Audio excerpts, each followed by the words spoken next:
Takuto est un patient solitaire en phase terminale qui n'a pas d'amis, et sa famille ne se soucie que de l'argent qu'elle touchera grâce à son assurance vie. Personne ne vient donc lui rendre visite à l'hôpital. Son seul réconfort est le jeu World of Eternal Nation, un RPG de construction de civilisation auquel il joue sans arrêt, car il n'a rien d'autre à faire. Un jour, Takuto perd connaissance à cause de sa maladie, et lorsqu'il rouvre les yeux, il se retrouve assis sur un trône de pierre au milieu d'une forêt. Alors qu'il se demande ce qui se passe, il voit une femme sortir de la forêt et l'appeler son roi. Il s'agit d'Atu, le personnage préféré de Takuto dans World of Eternal Nation.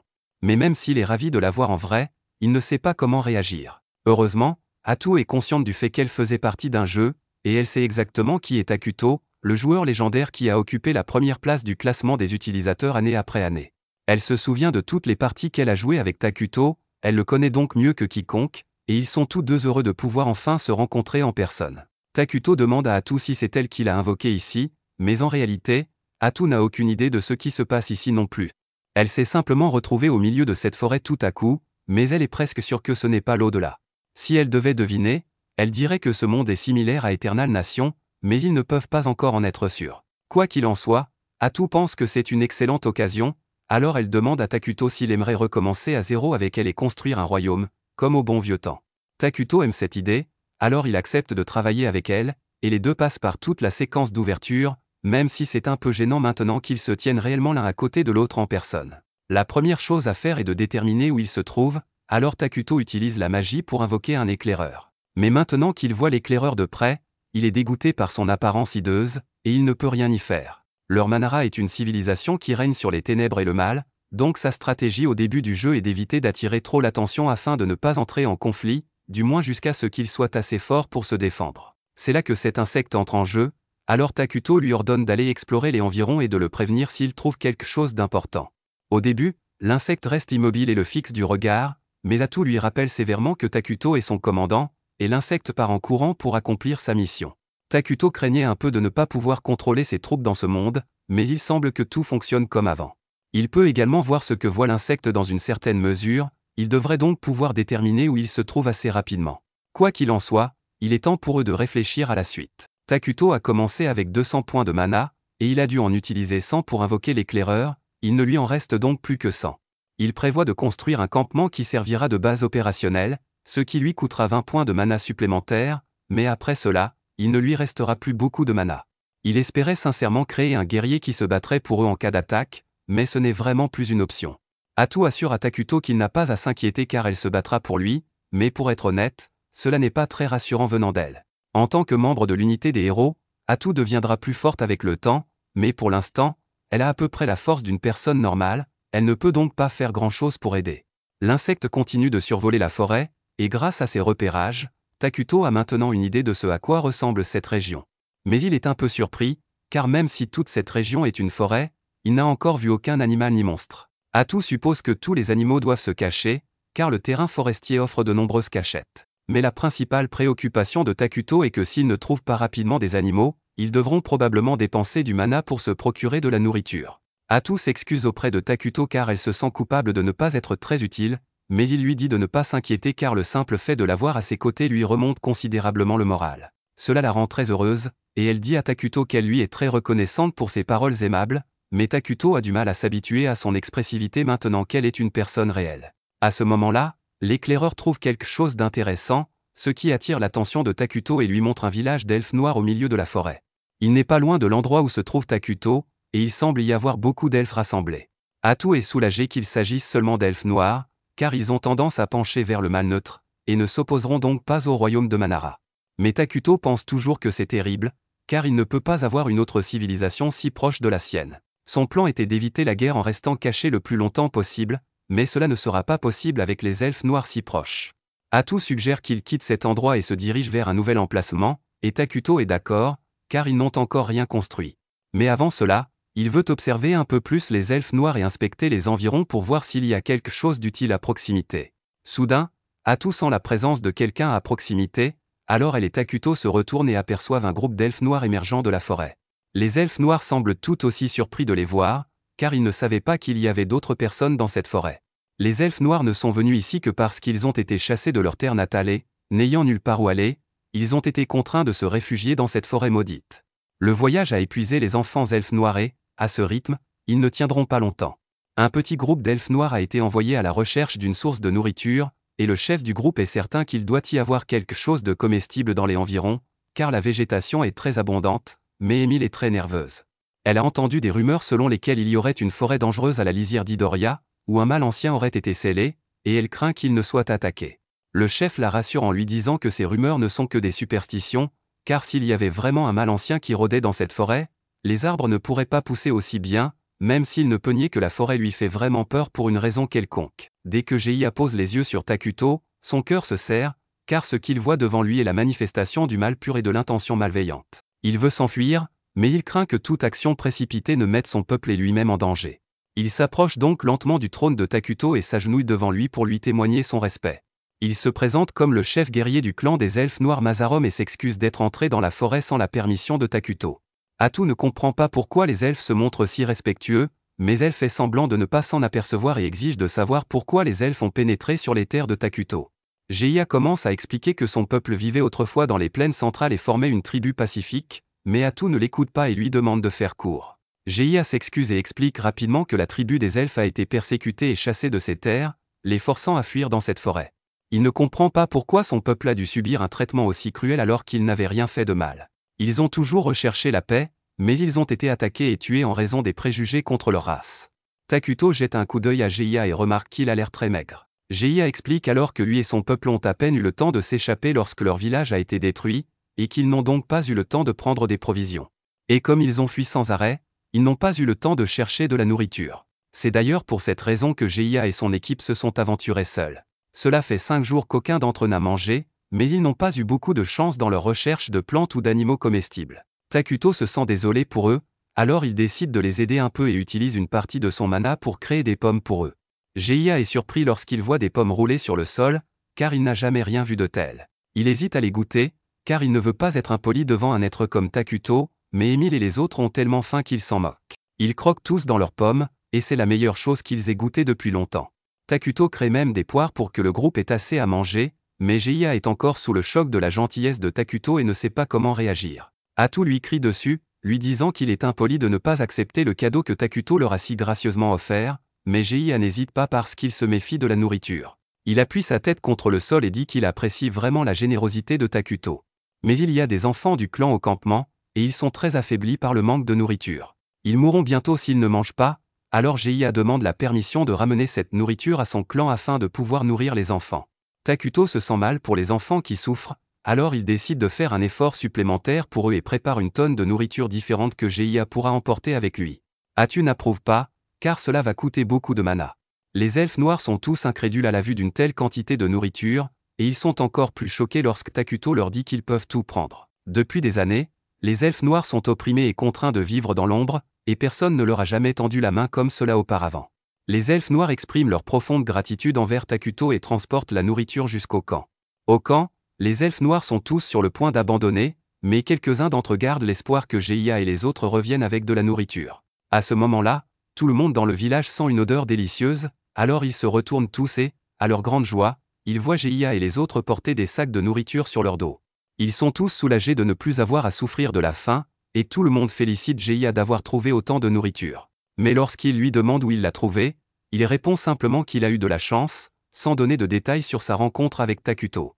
Plus tard dans la nuit, Geia est plongé dans ses pensées, les yeux fixés sur le feu, quand soudain, le chef du clan, Moltar, s'approche de lui. Il dit à Geia qu'il a fait du bon travail aujourd'hui et que les fruits qu'il a trouvés sont incroyables, mais il remarque que Geia ne semble pas très heureux, alors il lui demande ce qui ne va pas. Après un bref silence, Geia explique qu'il a rencontré un être légendaire au fond de la forêt et qu'il ne sait pas comment réagir. Moltar lui demande de quelle légende il parle, et Geia lui explique qu'Émile a mentionné un être puissant qui aurait été enfermé dans la forêt maudite.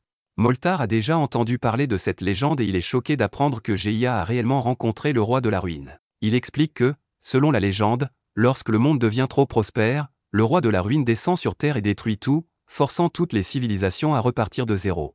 En toute honnêteté, Moltar ne peut garantir que la légende est vraie, mais il est enclin à y croire. Il demande à Geia si l'être qu'il a rencontré s'est présenté comme le roi de la ruine, mais Geia ne se souvient pas qu'il ait dit quoi que ce soit de tel. Cependant, vu son apparence terrifiante, un nom comme « roi de la ruine » lui va comme un gant.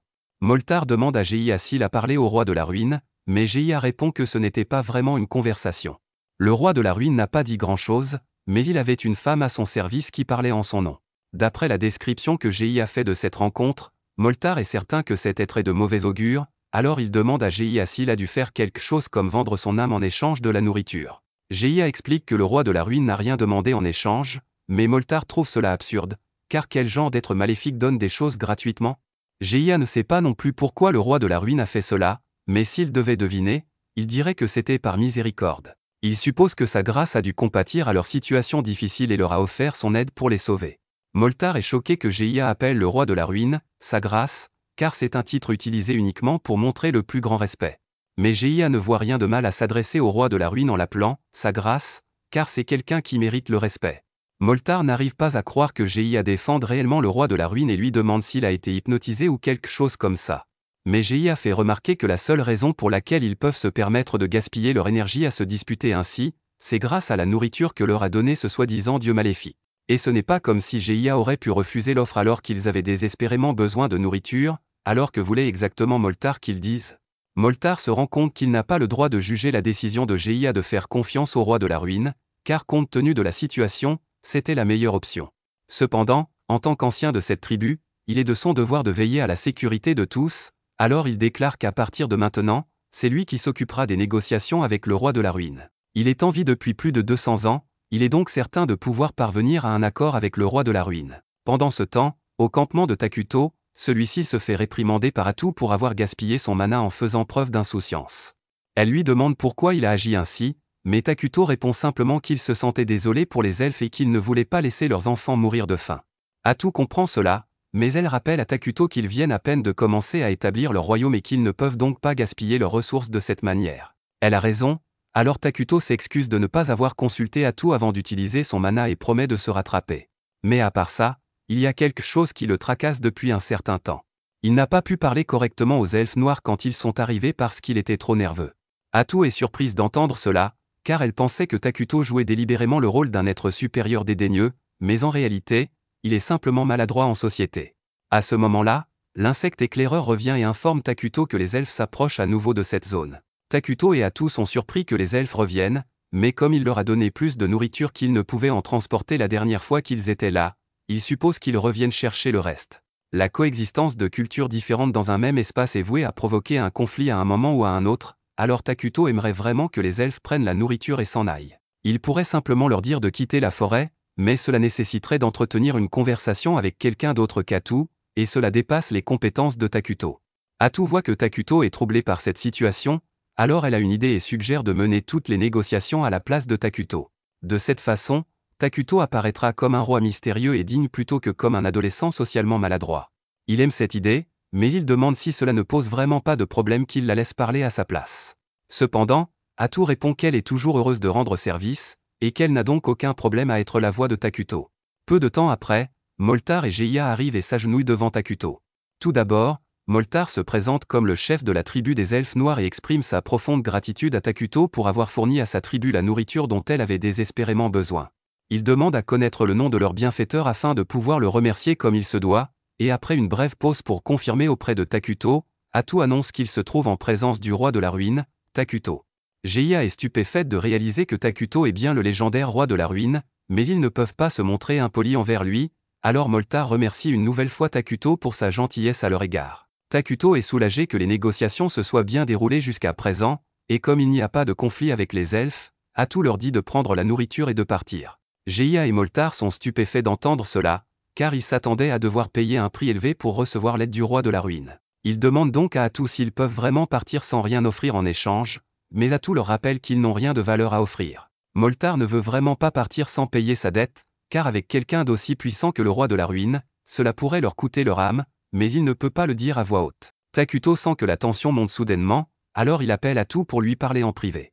Atu est vraiment contrariée par l'entêtement de Moltar, et elle est sûre que les elfes finiront par leur causer des ennuis s'ils les laissent tranquilles. Elle suggère donc de tous les tuer et de passer à autre chose, mais Takuto espérait en fait établir une relation mutuellement bénéfique avec eux. Il comprend que Moltar est mal à l'aise à l'idée de recevoir de l'aide gratuitement, surtout lorsqu'elle provient de quelqu'un appelé le roi de la ruine, alors il suggère de demander une compensation raisonnable pour le rassurer. Atu trouve que c'est une bonne idée, alors elle transmet la décision de Takuto aux elfes, et Moltar semble soulagée, mais Atu essaie toujours de déterminer ce qu'elle pourrait demander en compensation.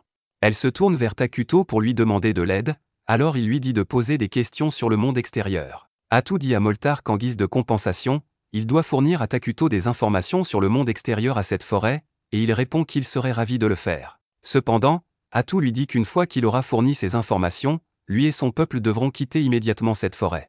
Mais cela signifierait que les elfes seraient à nouveau contraints d'errer sans domicile. Il demande à Takuto de les autoriser à rester dans la forêt, mais Atu refuse immédiatement sa demande et lui dit que s'il tient à la vie, il ferait mieux de ne parler à personne de la présence de Takuto.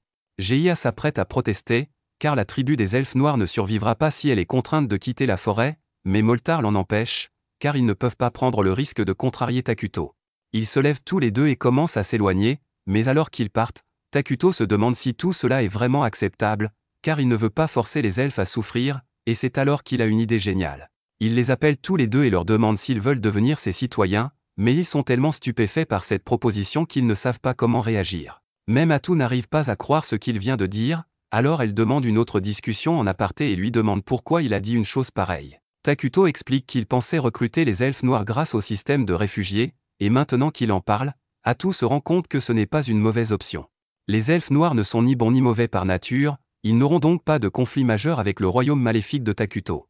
De plus, dans le jeu, les principaux citoyens de Manara étaient des hommes, et ici, ils sont affreux, alors il demande à Atu si elle veut vraiment vivre dans un royaume où il n'y a que cela. Atu est désormais d'accord, alors elle se tourne vers Moltar et Geia et leur dit que s'ils acceptent de devenir citoyens de Manara, ils seront protégés. Moltar demande ce que cela signifie exactement pour eux, et pour être franche, Atu leur dit qu'à partir du moment où les elfes noirs rejoindront Manara, ils seront considérés comme maléfiques. C'est à eux de décider s'ils veulent rejoindre Manara ou non, mais elle leur assure que s'ils le font, ce sera au moins intéressant. Un peu plus tard, Takuto et Atu se dirigent vers le camp des elfes noirs, car ils ont finalement pris leur décision, mais Atu est un peu contrarié qu'ils aient mis autant de temps à se décider. Takuto, quant à lui, s'attendait à ce qu'ils prennent du temps pour se décider, surtout après qu'Atu leur ait dit qu'il deviendrait maléfique s'il rejoignait Manara. Finalement, ils arrivent au camp des elfes noirs, et dès son arrivée, Moltar annonce à tout le monde que leur nouveau roi est arrivé. Ils s'agenouillent tous et ouvrent un passage à Takuto qui se dirige vers le trône qu'ils ont fabriqué pour lui. Certains elfes sont terrifiés lorsqu'ils voient Takuto pour la première fois, tandis que d'autres semblent excités, mais ceux qui s'approchent un peu trop près finissent par s'évanouir sous l'effet de l'énergie noire qui se dégage de lui. Geia avertit tout le monde de ne pas regarder Takuto directement, car ils pourraient penser qu'ils sont impolis, mais Takuto ne s'en soucie pas vraiment. Une fois que Takuto est assis sur le trône et que tous les elfes noirs sont rassemblés, il déclare officiellement que toutes les personnes présentes ici seront désormais citoyens de Manara. C'est à peu près tout, tous les elfes noirs sont désormais citoyens de Takuto, mais Geia s'attendait honnêtement à plus, car Atu avait dit qu'il deviendrait maléfique. À ce moment-là, une immense haine commence à envahir le corps de Geia alors qu'il se souvient de toutes les injustices que lui et son peuple ont subies, et il en va de même pour tous les autres membres de la tribu des elfes noirs. Après s'être rappelé comment ils ont été persécutés, ils sont tous soulagés et enthousiastes à l'idée d'avoir quelqu'un comme Takuto pour veiller sur eux. Quelques jours passent dans le nouveau royaume de Manara, mais les choses ne se passent pas bien du tout pour Takuto. Il était en train de regarder la carte que Moltar lui a donnée, et il devient incroyablement frustré car c'est le pire RNG qu'il ait jamais eu pour son emplacement de départ. Atu lui demande ce qui ne va pas, alors il montre la carte et explique qu'au nord de cette forêt se trouve le saint royaume de Kolia, qui vénère le dieu Arlo, et le royaume elfique d'Elna, qui vénère la nature. Tous deux sont fortement orientés vers le bien, donc si l'un d'eux venait à découvrir l'existence de la nation maléfique de Manara, Takuto et Atu seraient cuits. Ils n'ont aucune chance de vaincre des nations aussi puissantes dans un affrontement direct, et pour ne rien arranger, cette forêt maudite ne recèle aucune ressource exploitable, ce qui rend la situation encore plus difficile. Le bon côté des choses, c'est qu'ils ont désormais les elfes noirs, qui devraient leur permettre de compenser les faiblesses actuelles du royaume. En parlant des elfes, Atu les entend approcher et semble ravi, car ils sont probablement là pour lui livrer des informations précieuses. Peu après, Moltar et Geia arrivent, accompagnés cette fois-ci d'Emile. Geia explique qu'Emile est très intelligent et qu'il connaît bien les traditions et les affaires étrangères, et qu'il est donc certain qu'il sera d'une grande aide pour les projets de Takuto. Takuto est ravi de cette aide supplémentaire, mais il remarque qu'ils sont très nerveux en sa présence, alors il demande à Atu de leur dire qu'ils n'ont pas besoin d'être aussi formels avec lui. Atu leur annonce ensuite que Takuto a pris quelques décisions concernant l'administration de Manara. À partir d'aujourd'hui, il nommera Moltar et Geia à des postes clés. Moltar s'occupera de la gestion des affaires de la nation, et d'après ce qu'Atu a entendu, Moltar devrait être capable d'utiliser la magie, Elle attend donc beaucoup de lui.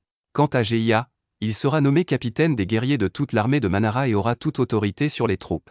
Geia se dit honoré et promet de massacrer sans hésiter tous ceux qui se mettront en travers du chemin de Takuto.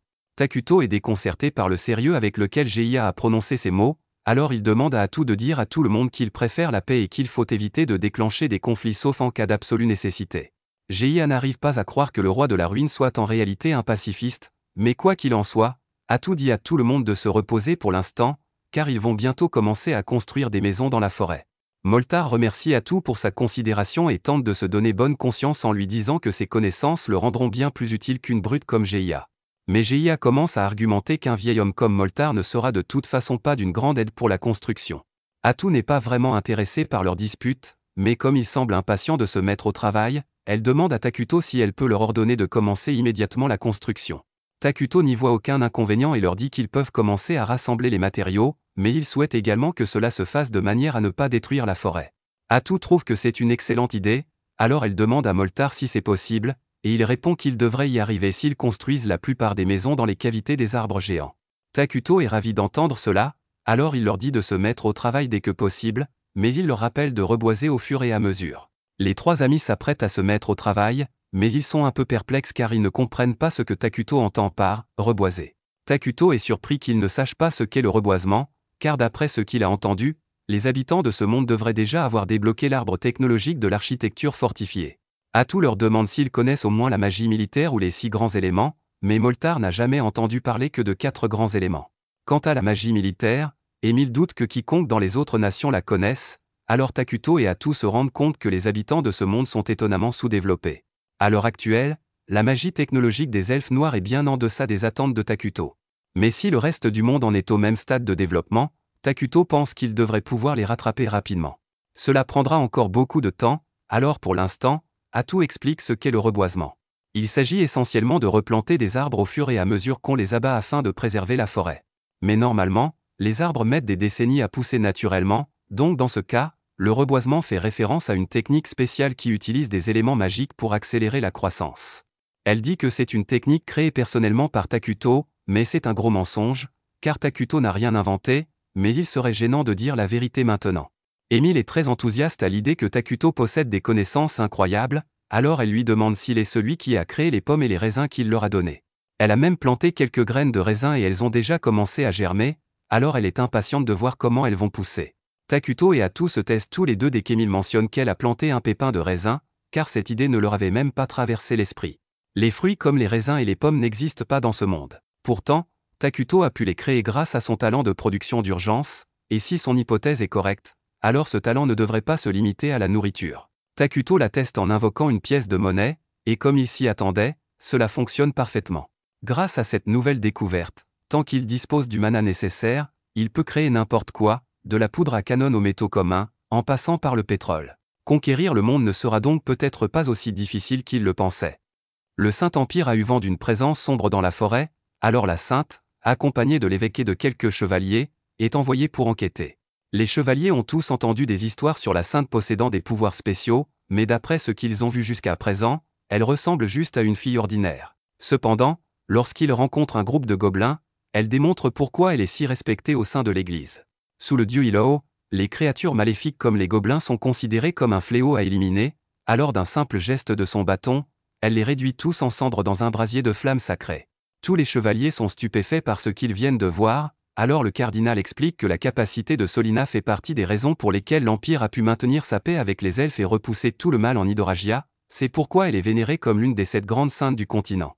Solina demande au cardinal s'il a des nouvelles sur le présage qu'elle a senti dans ces terres, mais le cardinal lui dit qu'il ne peut pas simplement envoyer des paladins pour enquêter sur cette région. Dans leur nation, montrer de l'intérêt pour le Sud est ridicule, donc il n'y a aucun moyen que l'Église centrale permette l'utilisation de paladins pour enquêter sans une bonne raison. Solina dit au cardinal que s'il n'est pas prêt à envoyer des paladins, alors elle ira enquêter seule, mais le cardinal lui dit qu'elle ne peut pas faire ça non plus parce que, en tant que sainte, tout ce qu'elle fait affectera la réputation de l'Église. Il voit que Solina n'est pas prête à reculer sur ce point, alors il lui dit qu'il enverra quelques-unes de ses troupes personnelles pour enquêter, mais en partant, il maudit Solina dans sa barbe pour être si difficile. Pendant ce temps, à Manara, tous les elfes noirs ont travaillé dur sur les efforts de construction, et ils ont enfin terminé la salle du trône. Takuto est très heureux puisqu'il n'a plus à dormir à la belle étoile, et sa nation est un pas plus près de la domination mondiale. Juste à ce moment, les administrateurs de Takuto arrivent parce qu'ils ont une réunion sur les affaires intérieures prévues pour aujourd'hui, et ils ont une bonne nouvelle pour Takuto, ils ont fini de concevoir la nouvelle tenue qu'il a demandée. Cela rend Takuto encore plus heureux parce qu'il en avait marre de porter constamment son pyjama. Atu et les autres sont contents que Takuto aime autant ses nouveaux vêtements, mais ils ont des questions urgentes à régler, il est donc temps pour eux de commencer leur réunion. Cependant, Takuto semble un peu distrait, admirant sa nouvelle tenue, alors Atu suggère qu'il devrait simplement commencer la réunion sans lui. Tout d'abord, Moltar demande à Atu quel bâtiment il devrait commencer à construire puisque, à part la salle du trône, ils n'ont pas encore fait grand-chose. Ils ont déjà fait des travaux préparatoires comme niveler le sol et tailler les branches environnantes, alors Atu leur dit qu'ils devraient commencer par une installation de production alimentaire puisque nourrir tout leur peuple est une priorité absolue. Moltar demande pourquoi il devrait s'inquiéter pour la nourriture alors que Takuto peut en produire avec son pouvoir, mais Atu lui dit qu'ils ne peuvent pas continuer à compter sur Takuto pour leur faire de la nourriture parce que ferait-il s'il n'était pas là?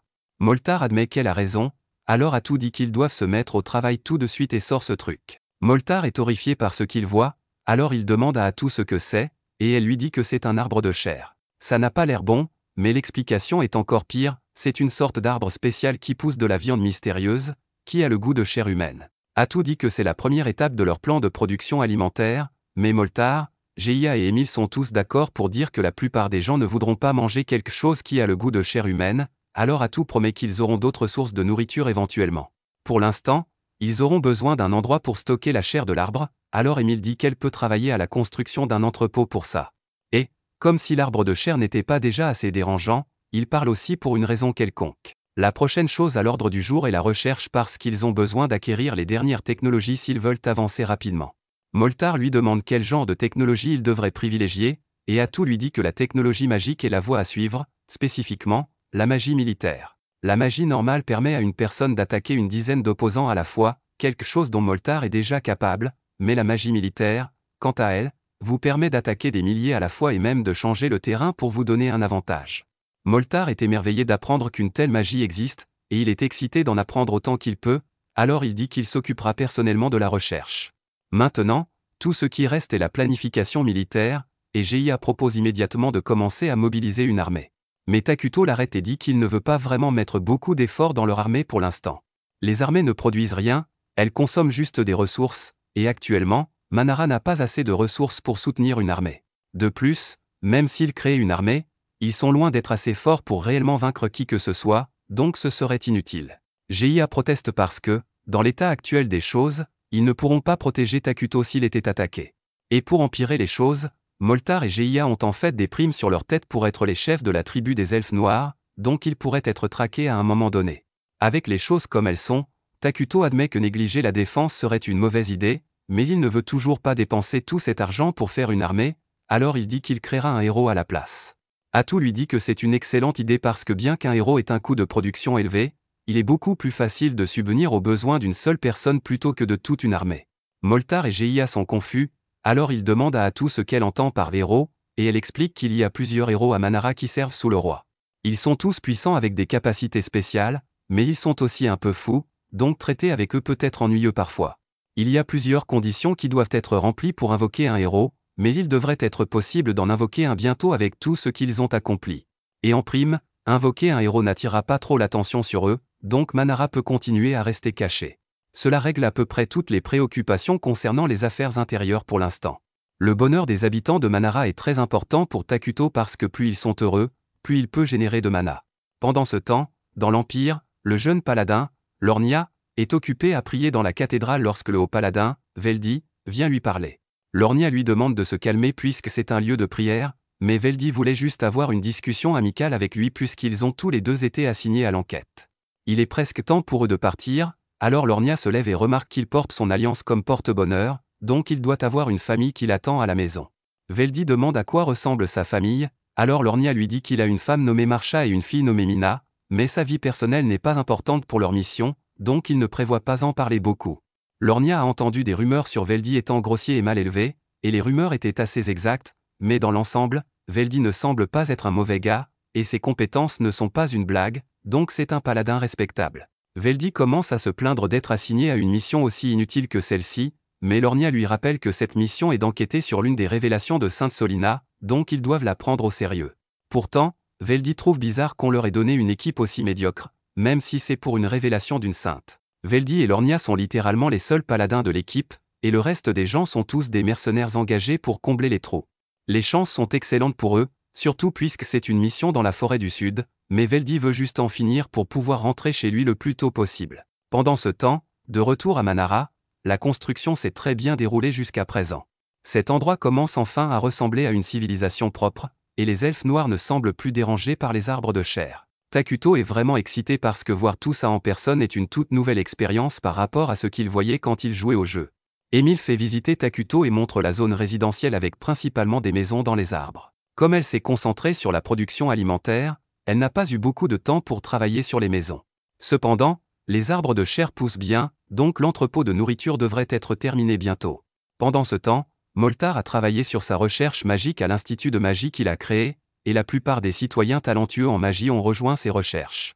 De plus, ils ont aussi découvert une source à proximité, donc ils ont maintenant une source d'eau sécurisée, et enfin, ce bâtiment est le bureau public où les réunions administratives de Manara se tiendront.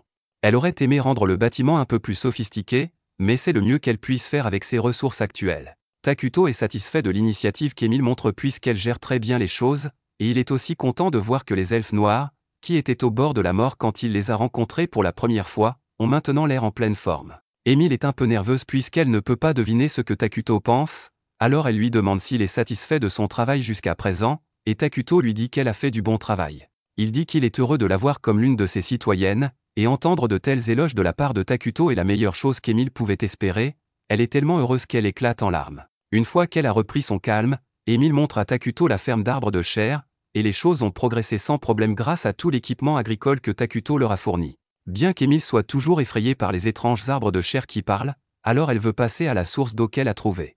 Elle emmène Takuto et Atu dans la forêt, mais pour une raison quelconque, les choses semblent très différentes de ce qu'elles étaient avant.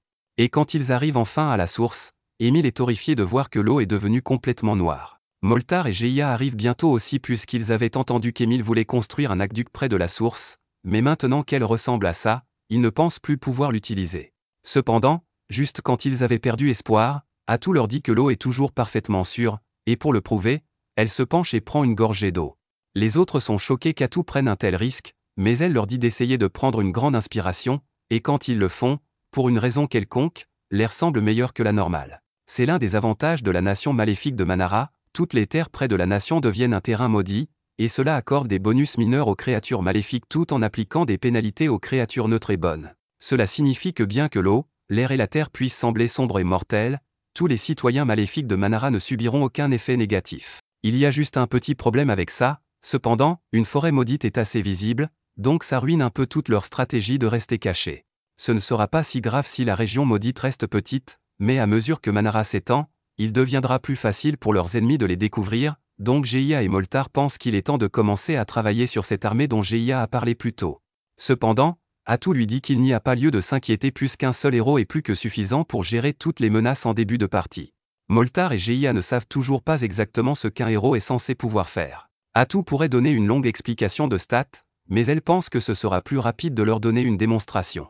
Des tentacules commencent à émerger du dos d'Atu, et elle les utilise pour trancher tous les arbres autour d'elle en un instant. Moltar et les autres sont dans une incrédulité totale face à ce qu'ils viennent de voir, mais Atu explique qu'elle est aussi un héros, et comme elle est ici depuis un moment, sa force lui revient enfin, bien que ce soit encore loin de ce qu'elle était à son apogée. L'important à retenir ici est que les héros sont incroyablement forts, et ils deviennent plus forts avec le temps, donc tant qu'ils ne font face à aucune menace significative pendant un moment, Takuto est confiant qu'ils devraient aller bien. Mais à part ça, il est un peu contrarié contre Atu parce qu'elle n'avait pas besoin de détruire ces arbres juste pour prouver sa force. Moltar et Geia sont toujours émerveillés par le pouvoir que possède Takuto, et ils ont hâte de construire un palais digne de sa majesté, mais Takuto pense que ce serait un gaspillage de ressources, alors il leur dit qu'il n'en a pas besoin. Moltar, Geia et Emile insistent sur le fait qu'il est absolument nécessaire que Takuto ait un château parce qu'il se sentirait trop coupable en tant que ses citoyens s'il n'en avait pas.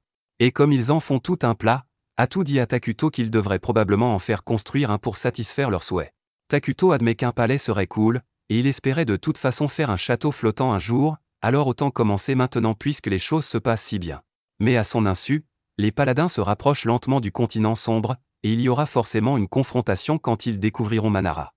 En chemin, Valdis dit à Lornia qu'il a fait un excellent travail en engageant autant de mercenaires, et Lornia répond que ce n'était pas facile à réaliser, surtout puisque la plupart des mercenaires de la région sont actuellement stationnés dans le nord. Pour une raison inconnue, un groupe de barbares est soudainement apparu dans la province du Nord, et ils ont commencé à piller les villages environnants, alors la Sainte et son armée ont été envoyés pour s'occuper d'eux.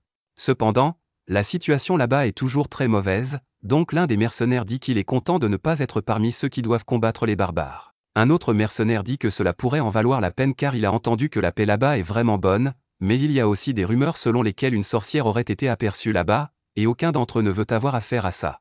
Veldi leur dit qu'il est inutile d'en parler maintenant car, que la sorcière du Nord soit réelle ou non, ils ne la rencontreront pas puisqu'ils se dirigent vers les terres maudites du Sud. Le groupe arrive bientôt dans une ville voisine pour passer la nuit, et pendant qu'ils dînent tous, Lornia commence à interroger le mercenaire Bargo pour obtenir plus de détails sur la sorcière dont il a parlé plus tôt. Bargo dit que ce n'est qu'une rumeur qu'il a entendue, disant qu'une sorcière était responsable de tout le chaos dans le Nord, mais Lornia trouve cela absurde car il est impossible qu'une seule personne ait pu faire tout ça, surtout lorsque la Sainte a été envoyée pour régler le problème. Bargo convient que cela semble farfelu et qu'il ne croit pas personnellement que c'est vrai, mais mieux vaut prévenir que guérir car affronter une vraie sorcière serait incroyablement dangereux.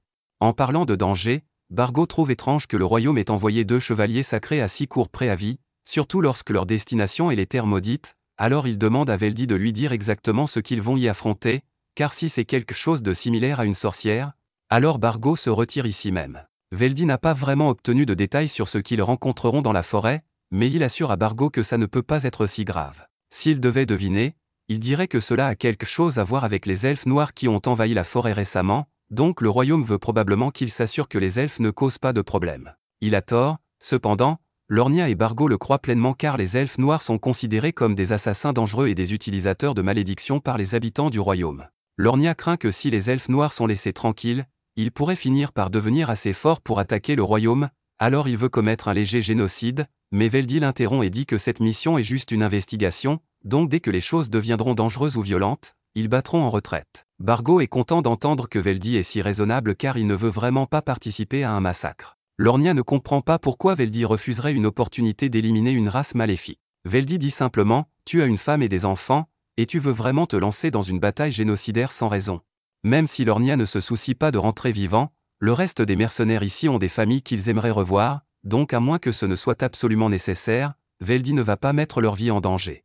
Lornia n'est toujours pas d'accord avec l'idée de laisser les elfes vivre, mais il veut aussi revoir sa famille, alors il décide finalement de suivre les instructions de Veldi.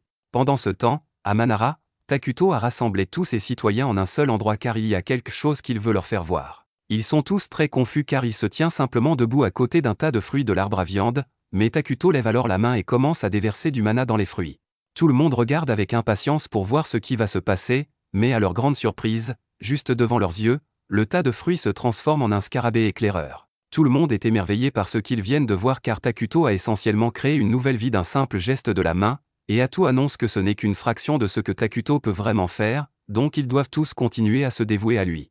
Ensuite, Takuto retourne dans sa salle du trône, et il est soulagé que les gens ne lui aient pas posé trop de questions sur la création du scarabée éclaireur car il ne comprend honnêtement pas comment cela fonctionne. Lui et Atu suivent simplement la procédure du jeu pour que cela se produise, mais quand on le voit en personne, il est difficile de croire que simplement pomper du mana dans un tas de fruits suffirait à créer la vie. Quoi qu'il en soit, maintenant qu'ils ont confirmé qu'ils peuvent créer des soldats en toute sécurité, Atu dit qu'ils peuvent passer à la phase suivante du plan, créer un héros. Cela va prendre un certain temps car Takuto va devoir accumuler son mana pour accomplir le rituel, mais une fois que ce sera fait, ils seront pratiquement imbattables. Atu est toujours très excitée à ce sujet, alors elle demande à Takuto quel héros il compte invoquer en premier, et Takuto dit qu'il va choisir Isla, la reine des insectes, car elle offre le plus d'avantages en début de partie.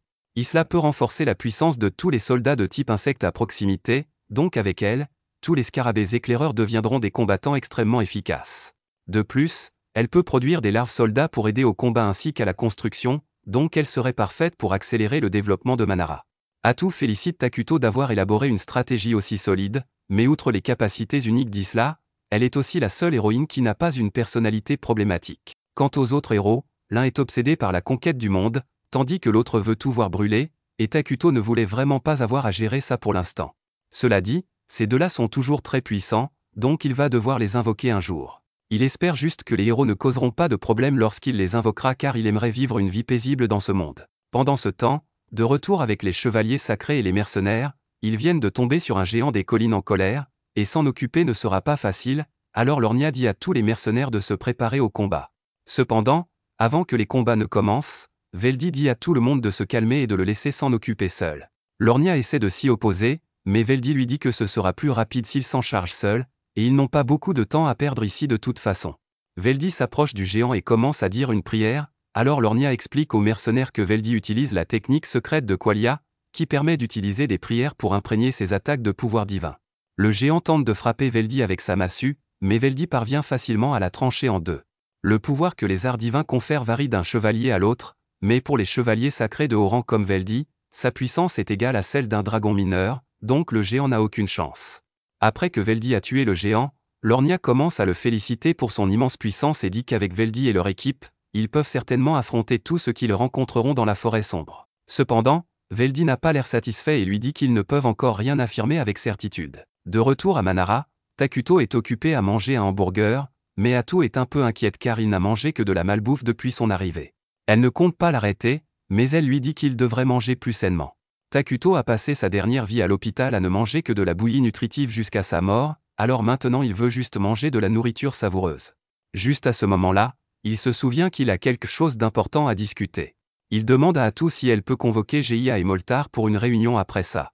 Atu accepte de le faire, mais elle est curieuse de savoir de quoi il s'agit, alors Takuto explique que grâce au scarabée éclaireur supplémentaire qu'il a obtenu, il peut maintenant voir plus de la forêt, donc il veut demander conseil à Geia et Moltar sur la manière de gérer cela. Atu demande à Takuto s'il fait référence au village à l'extérieur de la forêt, et il le confirme. Sa principale inquiétude est que, parce que le village est si proche, ils finiront par découvrir l'existence de Manara tôt ou tard. Heureusement, il ne semble pas que le village fasse partie du Saint Royaume de Qualia, donc ils sont probablement neutres, et cela signifie qu'il sera possible de négocier avec eux. Cependant, si quelqu'un d'autre devait se montrer, ce serait vraiment mauvais car venir jusqu'ici signifierait qu'ils sont en mission. Takuto dit à Atu qu'elle n'a pas besoin de s'inquiéter autant car il n'y a aucune preuve que quiconque ait découvert leur existence pour l'instant. Atu le prévient en plaisantant que dire des choses comme ça ne finit jamais bien pour le personnage principal, et Takuto rit avec elle, mais il s'arrête soudain de rire quand il réalise que des gens sont effectivement arrivés, et pire encore, il semble que ce soit un groupe de soldats armés, donc ils ne sont certainement pas là pour des discussions pacifiques. Takuto veut éviter de trop se faire remarquer, alors il demande à Atu d'aller s'occuper des soldats. Il lui demande aussi d'essayer d'être pacifique d'abord, mais si ça ne marche pas, alors elle est libre d'utiliser autant de violence que nécessaire. Pendant ce temps, à l'extérieur de la forêt, l'expédition sacrée se prépare à entrer, mais avant qu'il ne puisse marcher dedans, Veldy remarque quelque chose d'étrange derrière la ligne des arbres, alors il dit à tout le monde de reculer. Quelques instants plus tard, Atu émerge de la forêt vêtu d'une cape, et Lornia et Veldy sont surpris de voir quelqu'un vivre là-dedans.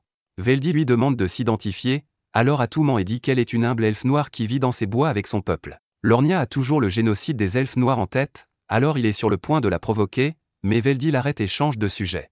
Il dit à Atu que lui et son groupe sont juste là pour enquêter sur la forêt, alors il lui demande si elle serait prête à les laisser entrer. Atu refuse poliment leur demande, disant que les elfes noirs préféreraient ne pas voir leur nouvelle maison envahie sans raison.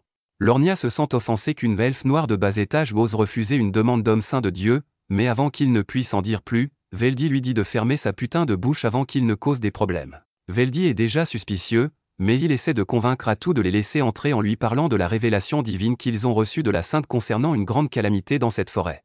Lornia commence à paniquer car les révélations divines sont des secrets nationaux, pourtant Veldy vient de la révéler à une femme inconnue.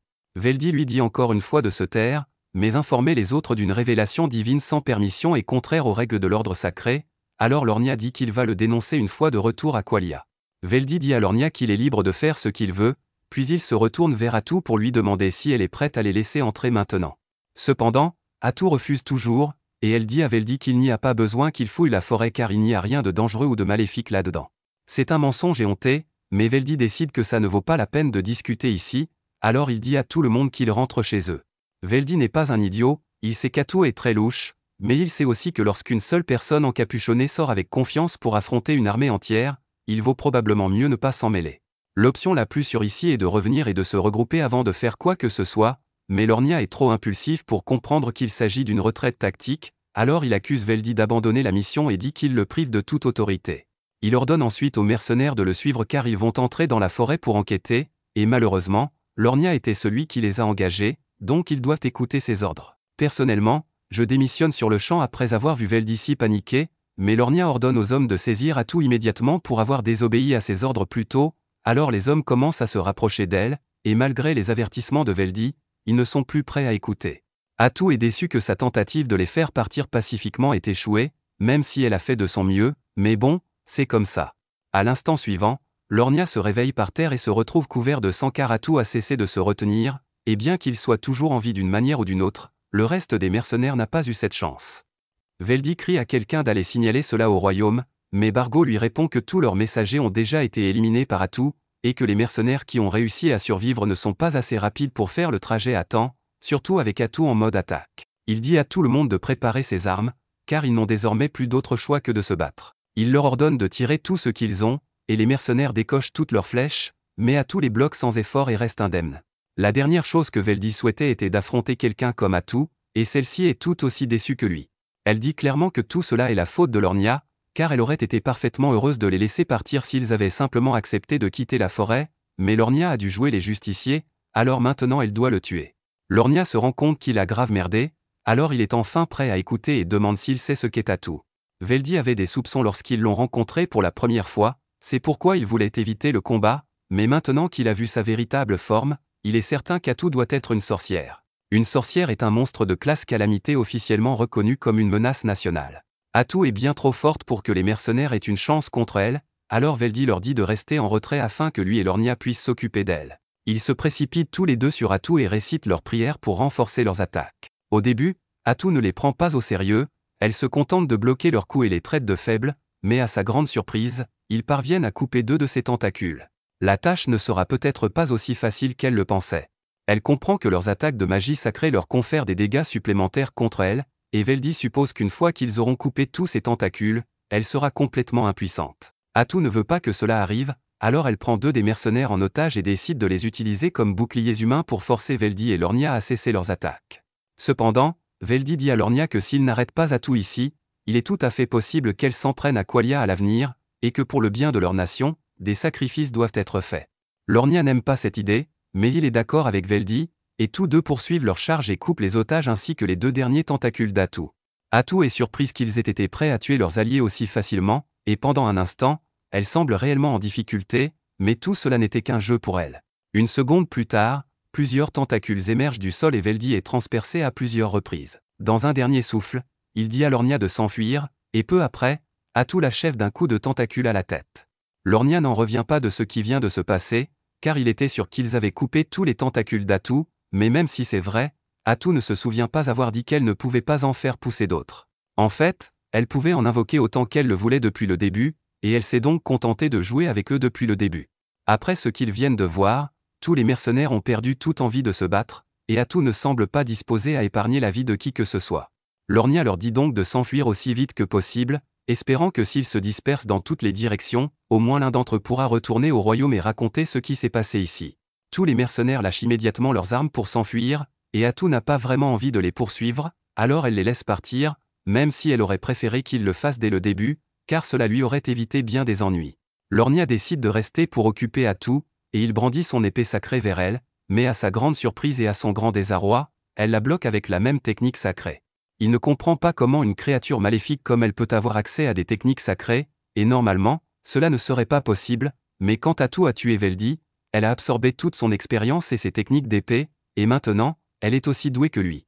Elle commence à attaquer Lornia en utilisant les techniques de Veldi, et elle ne peut s'empêcher de faire l'éloge de Veldi, car il était vraiment un homme digne d'être qualifié d'élite, mais malheureusement, il a fini par mourir parce que Lornia n'a pas su tenir sa langue. Elle se moque ensuite de Lornia en lui demandant s'il a seulement pensé à retourner chez lui auprès de sa femme et de sa fille, mais Lornia n'en a jamais parlé ici, et c'est là qu'il comprend qu'Atou n'a pas seulement pris les compétences de Veldi, elle a aussi pris tous ses souvenirs. Et si Atou est vraiment capable de faire une chose pareille, cela signifie qu'elle ne fera que devenir plus forte à mesure qu'elle tuera. Elle demande à Lornia s'il veut connaître les dernières pensées qui ont traversé l'esprit de Veldi avant qu'elle ne le tue, et comme l'homme gentil qu'il était, Veldi pensait à la survie de ces hommes jusqu'au moment de sa mort, mais on ne peut pas en dire autant de Lornia. Il tente de se défendre en disant que les autres mercenaires se sont déjà enfuis pour rapporter ce qui s'est passé, donc la mission n'a pas été un échec total, mais Atou lui répond simplement que tous ses mercenaires sont morts. Elle dit qu'elle ne voulait pas les poursuivre personnellement, mais cela ne signifie pas qu'elle allait les laisser partir, et elle n'a jamais dit non plus qu'elle était seule. Elle avait déjà donné l'ordre aux elfes noirs de s'assurer que personne ne s'en sorte vivant, donc dès que les mercenaires ont pris la fuite, ils ont été pourchassés et tués. Lornia sombre dans le désespoir en réalisant qu'il est le dernier survivant, alors il frappe désespérément Atou à la tête, et elle savoure chaque instant de sa souffrance. Il ne faut pas longtemps à Atou pour maîtriser Lornia, mais avant de le tuer, elle décide de remuer le couteau dans la plaie en lui expliquant exactement comment les choses se seraient passées s'il avait écouté Veldy, ils seraient tous rentrés chez eux sains et saufs. Lornia aurait pu revoir sa femme et sa fille. Ils auraient passé le reste de leur vie dans le bonheur, sans se douter de l'existence des calamités qui sévissaient dans la forêt. Cependant, Lornia a choisi d'agir autrement, alors maintenant, elle va le tuer. Ensuite, elle tuera aussi sa famille, juste parce que. Atou peut lire dans ses pensées pour savoir exactement à quoi ressemble sa famille et où elle vit, et elle dit qu'elle est suffisamment mesquine pour le faire. En fait, elle pourrait tout aussi bien tuer tous les habitants des villages que Lornia a traversés pour arriver ici, et comme ils souffrent tous d'une mort des plus atroces, elle s'assurera de leur faire savoir que tout cela est dû au paladin Lornia. Lornia hurle et supplie Atou de ne pas le faire, mais elle commence à se lasser de le tourmenter, alors elle finit par cesser de le narguer et met simplement fin à ses jours pour le faire taire. Une fois Lornia mort, Geia s'approche d'Atou pour l'informer que lui et ses hommes ont réussi à tuer tous les mercenaires qui s'étaient enfuis, de sorte que personne ne rapportera les événements d'aujourd'hui. Atou le remercie pour son excellent travail et lui demande de s'occuper également de l'élimination des corps, mais avant qu'elle ne parte, Geia lui dit qu'il a quelque chose à lui demander. Il veut savoir si elle a vraiment l'intention de mettre à exécution son plan consistant à tuer la famille de Lornia et toutes les personnes à qui il a parlé, mais elle répond qu'elle a juste dit tout cela pour effrayer Lornia et qu'elle n'a pas réellement l'intention de commettre un génocide. De plus, cela représenterait beaucoup de travail, et elle n'aime pas se battre sauf si elle y est obligée. Cela dit, elle ne peut pas se permettre de perdre trop de temps à bavarder ici, car elle a quelque chose à dire à Takuto de toute urgence.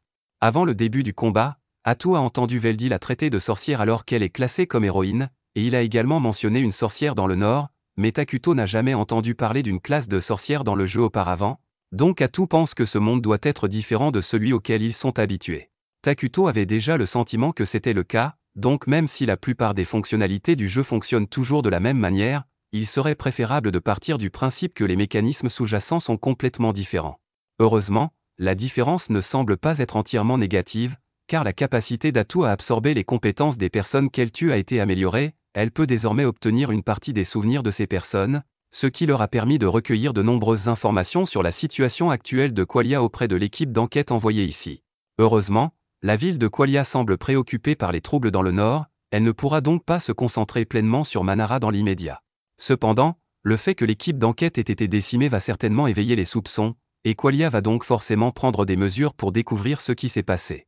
Takuto en est conscient, mais Qualia ne sait toujours rien à propos de Manara, donc tant que les responsables ne sont pas complètement idiots, ils ne vont pas attaquer tout de suite. Pour l'instant, Takuto est beaucoup plus préoccupé par cette perturbation dans le nord et par la sorcière qui en est à l'origine. Atou a essayé de glaner autant d'informations que possible sur les sorcières dans les souvenirs de Veldy, mais il n'en savait pas grand-chose au départ. Cependant, ses souvenirs étaient très clairs sur un point, la sorcière du Nord était capable de causer à elle seule des dégâts de l'ampleur d'une attaque militaire à l'armée kalienne, et son nom est Arakino. Pendant ce temps, dans le territoire du Nord, Arakino vient de détruire un autre village et se prépare à passer au suivant. Elle ramène donc tous les villageois qu'elle a tués à la vie pour en faire ses serviteurs morts-vivants. Takuto n'a aucune idée des capacités d'Arakino, mais le fait qu'elle soit capable d'une telle destruction alors qu'elle vient seulement d'apparaître le conduit à penser qu'elle pourrait venir d'un autre monde, tout comme lui et Atou. Si c'est vrai, les choses vont se compliquer considérablement, alors Atou lui demande ce qu'il doit faire. À en juger par les destructions causées par Arakino, elle est très probablement malveillante, il est donc possible qu'il puisse s'entendre avec elle. Elle demande à Takuto s'il devrait essayer d'entrer en contact avec elle, mais il ne pense pas que ce soit une bonne idée, car ils ne savent rien de sa personnalité. Atou est déçu que tous ces problèmes aient commencé alors que tout allait enfin bien ici, mais Takuto lui rappelle qu'Arakino se trouve tout au nord, et qu'elle ne sera donc pas un problème à régler dans l'immédiat. Cependant, toutes ces nouvelles menaces ont clairement montré que Manara a besoin d'une ligne de défense plus solide, et Takuto prévoit donc de créer un autre héros dès que possible. Au départ, il avait l'intention de choisir Esla, mais compte tenu des récents développements, il devra peut-être opter pour quelqu'un de plus orienté vers le combat.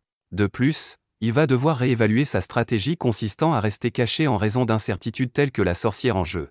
Il va devoir former une alliance avec une nation. Évidemment, Qualia n'est pas une option après ce qu'Atou a fait à leur paladin, mais la nation à l'est de la forêt devrait convenir, car elle est neutre et n'a encore eu aucun contact avec Manara.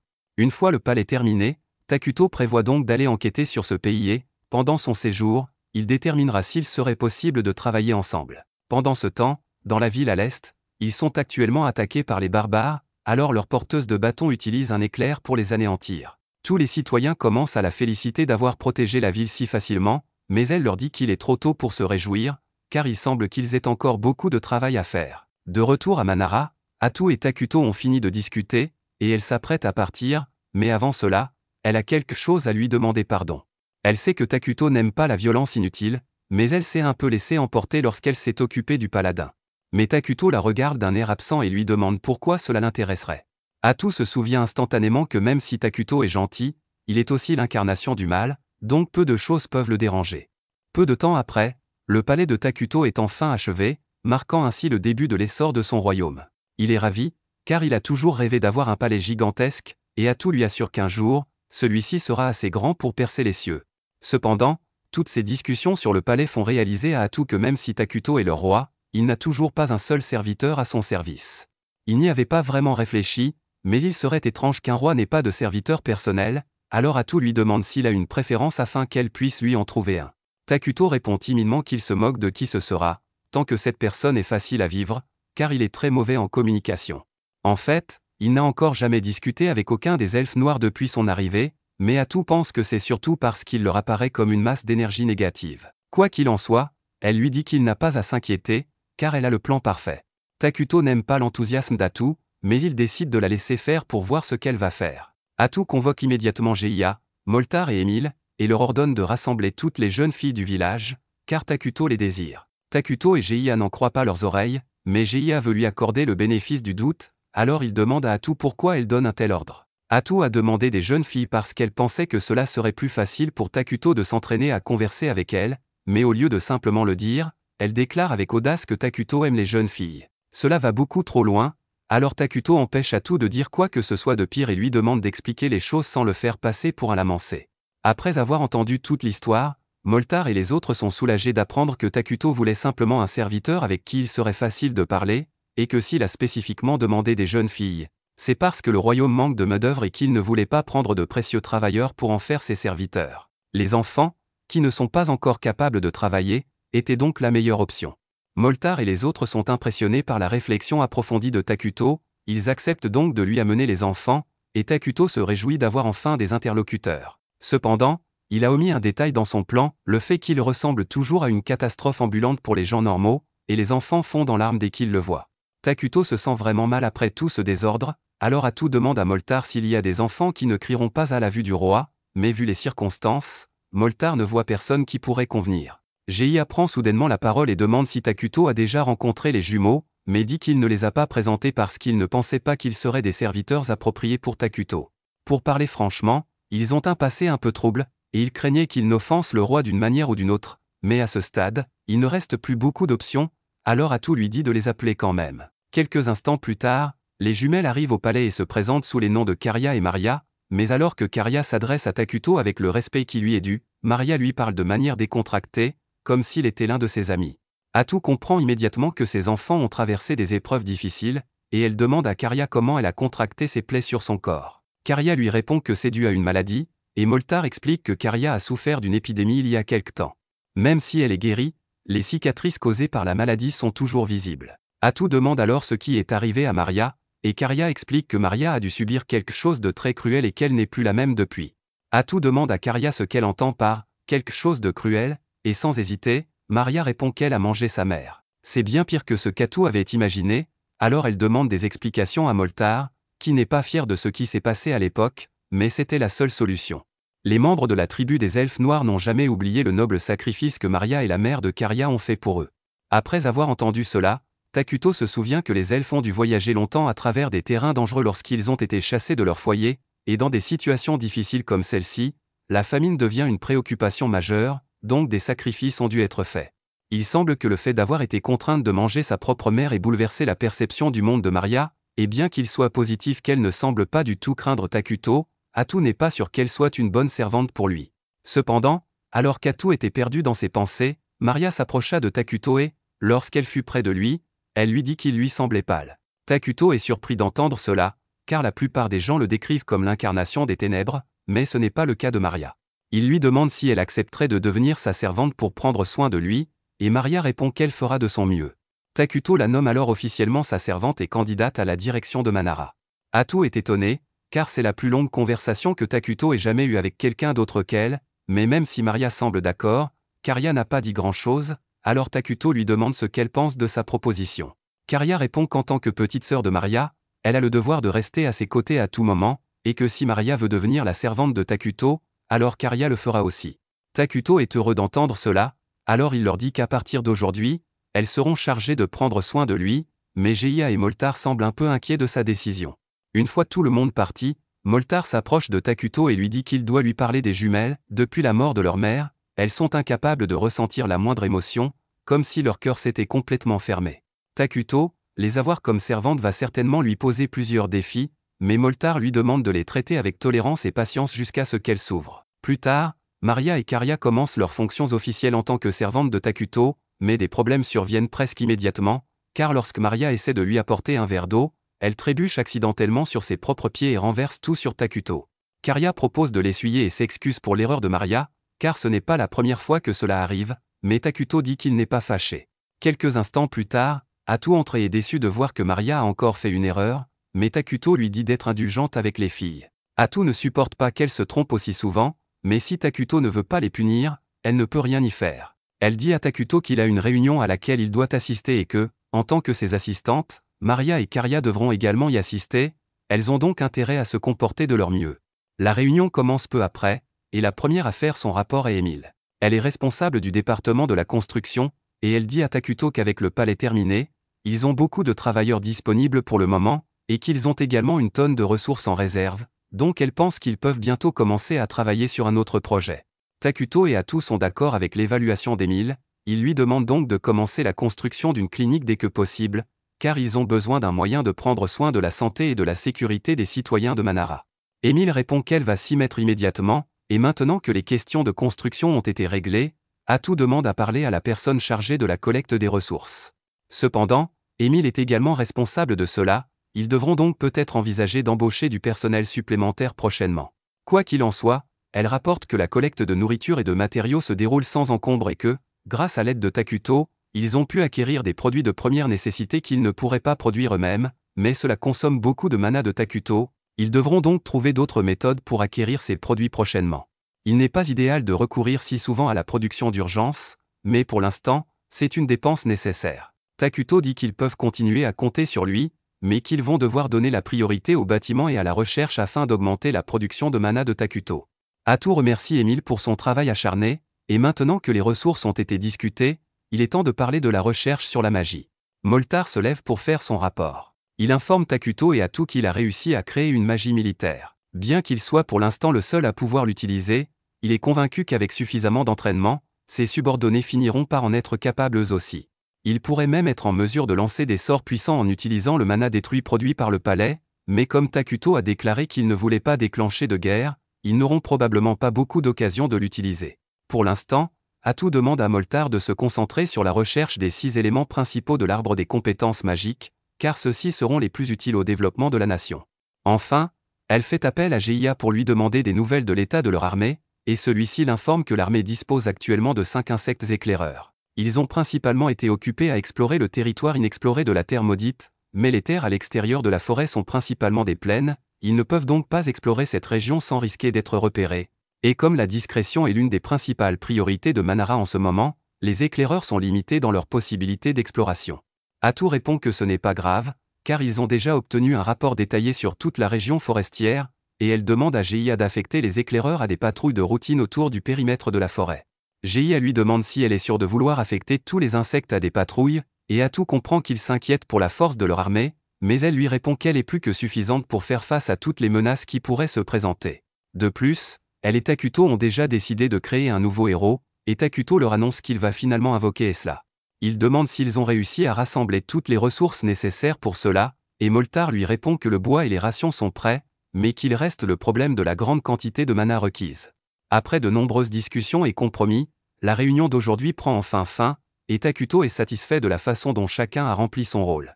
Il retourne ensuite dans sa salle du trône, mais alors qu'il marche, Maria le bouscule et jette les documents de la réunion par terre. Karia s'excuse à nouveau en son nom et va aider à ramasser les papiers, mais elle déchire accidentellement l'un des documents en deux. Ils lèvent tous deux les yeux vers Takuto, s'attendant à ce qu'il soit en colère contre eux, mais il leur dit simplement qu'ils n'ont pas à s'inquiéter et va s'asseoir sur son trône. Maria s'approche soudainement de Takuto et lui demande s'il est une mauvaise personne. Comme son alignement est maléfique, il est techniquement une mauvaise personne, alors elle lui demande pourquoi il ne les a pas encore tués. Ils n'ont cessé de faire des bêtises et des choses qui auraient valu à un serviteur d'être exécuté, mais Takuto continue de leur montrer de la clémence, et ils ne comprennent pas pourquoi. Takuto leur demande quelle est, selon eux, la différence entre une bonne personne et une mauvaise personne. Pour Maria, une bonne personne est quelqu'un qui ne fait que du bien, et une mauvaise personne est quelqu'un qui ne fait que du mal. Cependant, Takuto lui dit qu'elle n'a qu'à moitié raison. Une bonne personne est en effet quelqu'un qui doit toujours faire ce qui est juste, donc elle ne peut pas mentir, voler ou tuer des gens sans raison, mais une mauvaise personne ne doit pas nécessairement toujours faire de mauvaises choses. Elle est égoïste par nature, donc elle fait ce qu'elle veut sans se soucier des sentiments des autres, et dans le cas de Takuto, il veut être gentil avec eux, donc il n'y a rien de mal à être indulgent lorsqu'ils commettent des erreurs. De plus, il sait déjà qu'ils ont tout fait exprès pour le mettre en colère. Maria et Karia admettent qu'elles espéraient qu'il se mette en colère et les tue si elle continuait à lui causer des problèmes, car elles pensent qu'elles ne méritent pas de vivre après ce qu'elles ont fait. Takuto comprend pourquoi il leur est difficile de se pardonner après ce qui s'est passé, et il ne peut pas personnellement comprendre leur combat, mais il est sûr que leur mère a fait ce sacrifice parce qu'elle voulait qu'elle continue à vivre. Takuto veut qu'elles sachent qu'elles sont libres et que la meilleure chose qu'elles puissent faire maintenant est de vivre leur vie pleinement afin que le sacrifice de leur mère ne soit pas vain. Ce ne sera pas facile d'aller de l'avant, mais il sera à leur côté à chaque étape. Les deux sœurs fondent en larmes devant la gentillesse de Takuto et le serrent fort dans leurs bras. Quelques heures plus tard, Atu entre et les trouve toutes les deux endormies sur le trône de Takuto. Elle est un peu jalouse de leur proximité avec Takuto, mais il y a des questions plus importantes à discuter, alors elle informe Takuto que le rapport sur la ville voisine est terminé. La ville s'appelle Dragontan et fait partie de la nation neutre multiraciale connue sous le nom de Foron. Comme la ville abrite de nombreuses races différentes, Takuto pense qu'il devrait être facile de négocier avec ses habitants, mais il est également un peu inquiet du fait que Dragontan ait été construite dans un endroit aussi isolé. Atu informe Takuto que la raison pour laquelle la ville a été construite ici est qu'il y a une mine de veines de dragon, et que les veines de dragon sont particulièrement précieuses car elles produisent naturellement du mana. Elle suggère donc de s'en emparer dès que possible. Le rapport indique également que Dragontan est actuellement attaqué par des barbares tels que des ogres et des gobelins, et qu'elle semble avoir du mal à se défendre. Takuto lui demande si Dragontan a reçu de l'aide de sa patrie, mais d'après ce qu'elle sait, aucun renfort n'a été envoyé jusqu'à présent, et la situation ne s'améliore donc pas. Compte tenu de l'état de Dragontan, Takuto suppose qu'il doit y avoir au moins quelques réfugiés, et que s'ils accueillent ces réfugiés à Manara, ils pourront à la fois augmenter leur population et établir une relation avec Dragontan, et qu'ils pourraient bientôt revendiquer la mine de veines de dragon pour eux-mêmes. Takuto demande à Atu de préparer immédiatement une délégation, mais alors qu'ils sont en route vers la ville, la délégation d'Atu tombe sur un groupe de bêtes sauvages au milieu de nulle part, et la tension monte. Le chef des bêtes sauvages, Tonukapoli, est terrifié par Atu et les autres, car ils sont recouverts d'une obscurité si dense qu'elle est visible à l'œil nu. Elle fait de son mieux pour maintenir la paix, car ces hommes sont tellement terrifiés qu'ils pourraient finir par attaquer Atu par peur, ce qui pourrait les faire tous tuer. Atu a toujours pour ordre de garder secrète l'existence de Manara, elle se prépare donc à éliminer tous les témoins présents. Cependant, Pépé est trop stupide pour reconnaître la menace que représente Atu. Il lui demande simplement son nom et engage la conversation, ce qui est tellement audacieux et stupide qu'Atu en est surprise et décide de ne pas les tuer pour l'instant. Finalement, le groupe d'Atu parvient à se mettre d'accord, et Atu découvre que le groupe de Tonukapoli est en fait une délégation envoyée par Dragantin. C'est un coup de chance, car cela lui évite d'avoir à s'y rendre elle-même. Elle invite donc Tonukapoli et ses hommes à venir rencontrer le roi de Manara. Tonukapoli est un peu nerveuse, car un roi capable de commander quelqu'un d'aussi puissant qu'Atu doit forcément être terrifiant, et lorsqu'elle rencontre enfin Takuto, c'est encore pire qu'elle ne l'avait imaginé, car tout ce qu'elle voit, c'est un abîme sans fin de ténèbres, et elle commence vraiment à regretter la décision qu'elle a prise plus tôt. Avant de rencontrer Atu, le groupe a été attaqué par un géant dans les terres arides, mais Pépé, l'un des porteurs de bâtons, a réussi à utiliser la magie de l'herbe pour trouver le géant et le mettre à terre. Malheureusement, son QI à un chiffre lui rend difficile de réfléchir, alors au lieu d'achever le géant, il se contente de se tenir debout sur lui et commence à exiger des louanges pour sa magie. Comme on pouvait s'y attendre, le géant finit par se libérer et jette Pépé au sol, mais juste au moment où il s'apprête à l'écraser, Tonukapoli vient à la rescousse et utilise à la fois la magie de l'herbe et de la terre pour coincer le géant contre un rocher. Tonukapoli donne ensuite une gifle à Pépé et lui dit qu'il doit cesser d'agir comme un idiot, car en tant que seul jeune porteur de bâton, des vies dépendront un jour de ses actions. Pépé lui répond qu'il fera de son mieux, mais il ne comprend clairement pas l'importance de sa position. Si Dragantin continue d'être attaqué par des géants, ce n'est qu'une question de temps avant qu'il ne soit complètement détruit, mais ils n'ont aucune idée de ce qui pourrait en être la cause. Le seul indice dont ils disposaient était la rumeur d'une calamité apparaissant dans les terres maudites, alors Tonukapoli a déclaré qu'elle avait l'intention d'aller enquêter et d'enseigner à Pépé une chose ou deux sur la responsabilité. Elle l'a forcé à l'accompagner, mais elle regrette maintenant cette décision, car un seul faux pas de sa part pourrait les tuer tous. Un instant plus tard, Pépé prend la parole au hasard et demande à Takuto s'il veut être son ami, et Tonukapoli panique car s'adresser directement à un roi de manière aussi effrontée pourrait être passible de la peine de mort. Elle s'excuse et tente de trouver une excuse pour l'éclat de Pépé, mais à sa grande surprise, Takuto semble sincèrement heureux de la proposition de Pépé de devenir ami, et il dit qu'il aimerait beaucoup s'entendre avec lui. Après cela, un festin est préparé pour accueillir Pépé et le groupe de Tonukapoli, et une fois que tout le monde est assis, Maria et Karia leur servent un verre de jus de pomme. Tonukapoli prend une gorgée de jus et est émerveillée, car elle n'a jamais rien goûté d'aussi délicieux auparavant, et la qualité de la verrerie ici est bien supérieure à celle du plus grand artisan du continent. Pépé adore également le jus, il demande donc à Maria de lui en resservir, et avant même que son jus supplémentaire n'arrive, il saute de sa chaise et commence à complimenter Gia sur ses énormes muscles. Il va ensuite montrer sa magie à Moltar, et tout le monde le laisse faire ce qu'il veut, car Takuto semble l'apprécier. Takuto est impressionné par la sociabilité de Pépé, quelle que soit la situation, et il est heureux qu'ils soient devenus amis, mais comme il n'a jamais eu d'amis auparavant, il ne sait pas vraiment ce que les amis sont censés faire. Pendant que Pépé se fait gronder par Tonukapoli, Takuto attire son attention et lui demande s'il veut jouer à un jeu.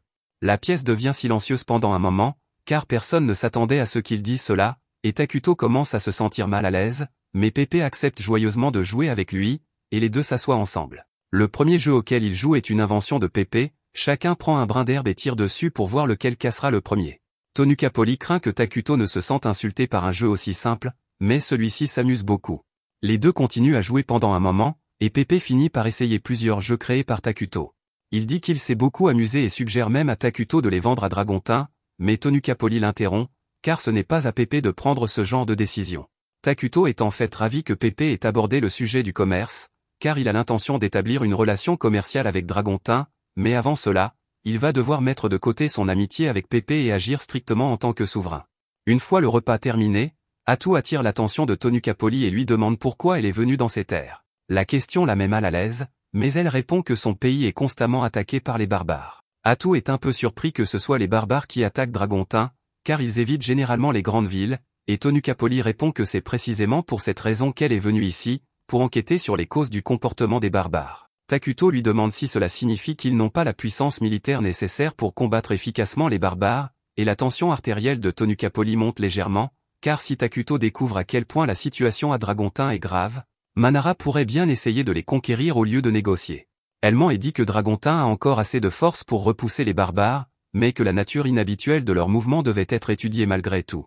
Son argument a réussi à convaincre tout le monde que Dragontin était encore capable de se défendre, mais Pépé ouvre alors sa grande bouche et dit qu'il est confus, car Tonukapoli lui avait dit plus tôt qu'ils étaient là parce que s'ils ne découvraient pas pourquoi les barbares attaquaient, Dragontin serait condamné.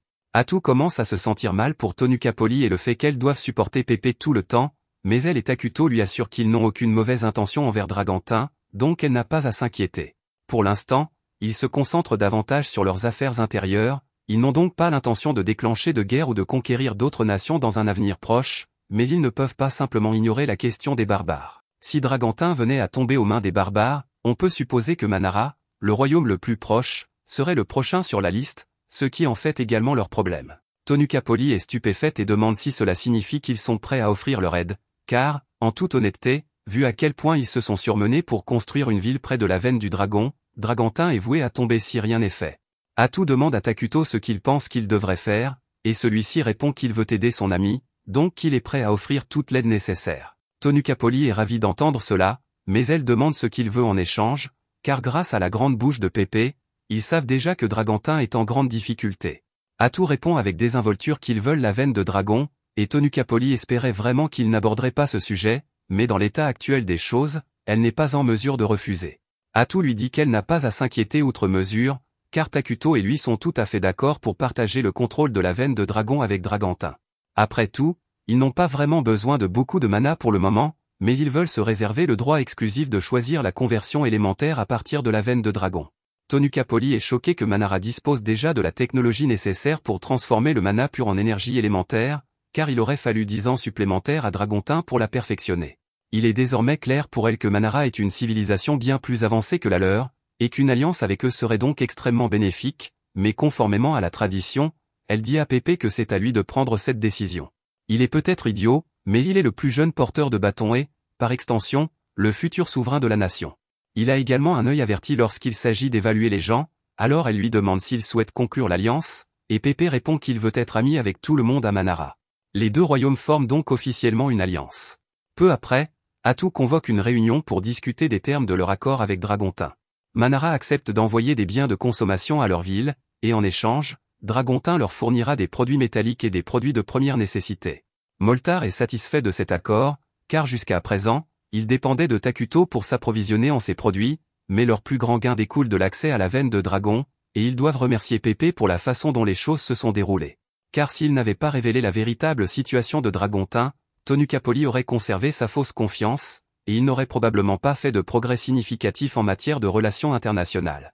Par conséquent, Dragontin aurait été détruit bien avant que Manara ne puisse offrir son aide. Takuto commence donc à se demander si Pépé est vraiment un idiot ou s'il a peut-être tout planifié pour obtenir le meilleur résultat possible. Passant à autre chose, Atou suggère qu'ils discutent de la manière dont ils vont gérer les relations avec Dragontin à partir de maintenant, mais Maria et Karia semblent un peu perdus, alors elle demande si quelqu'un sait réellement quel genre de nation est Dragontin.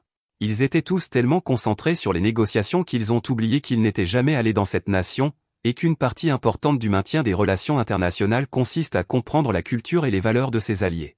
Lorsque Takuto jouait au jeu, il lui suffisait de cliquer sur un bouton pour établir des relations amicales, il ne lui était donc jamais venu à l'esprit qu'il devrait désormais travailler pour maintenir l'alliance.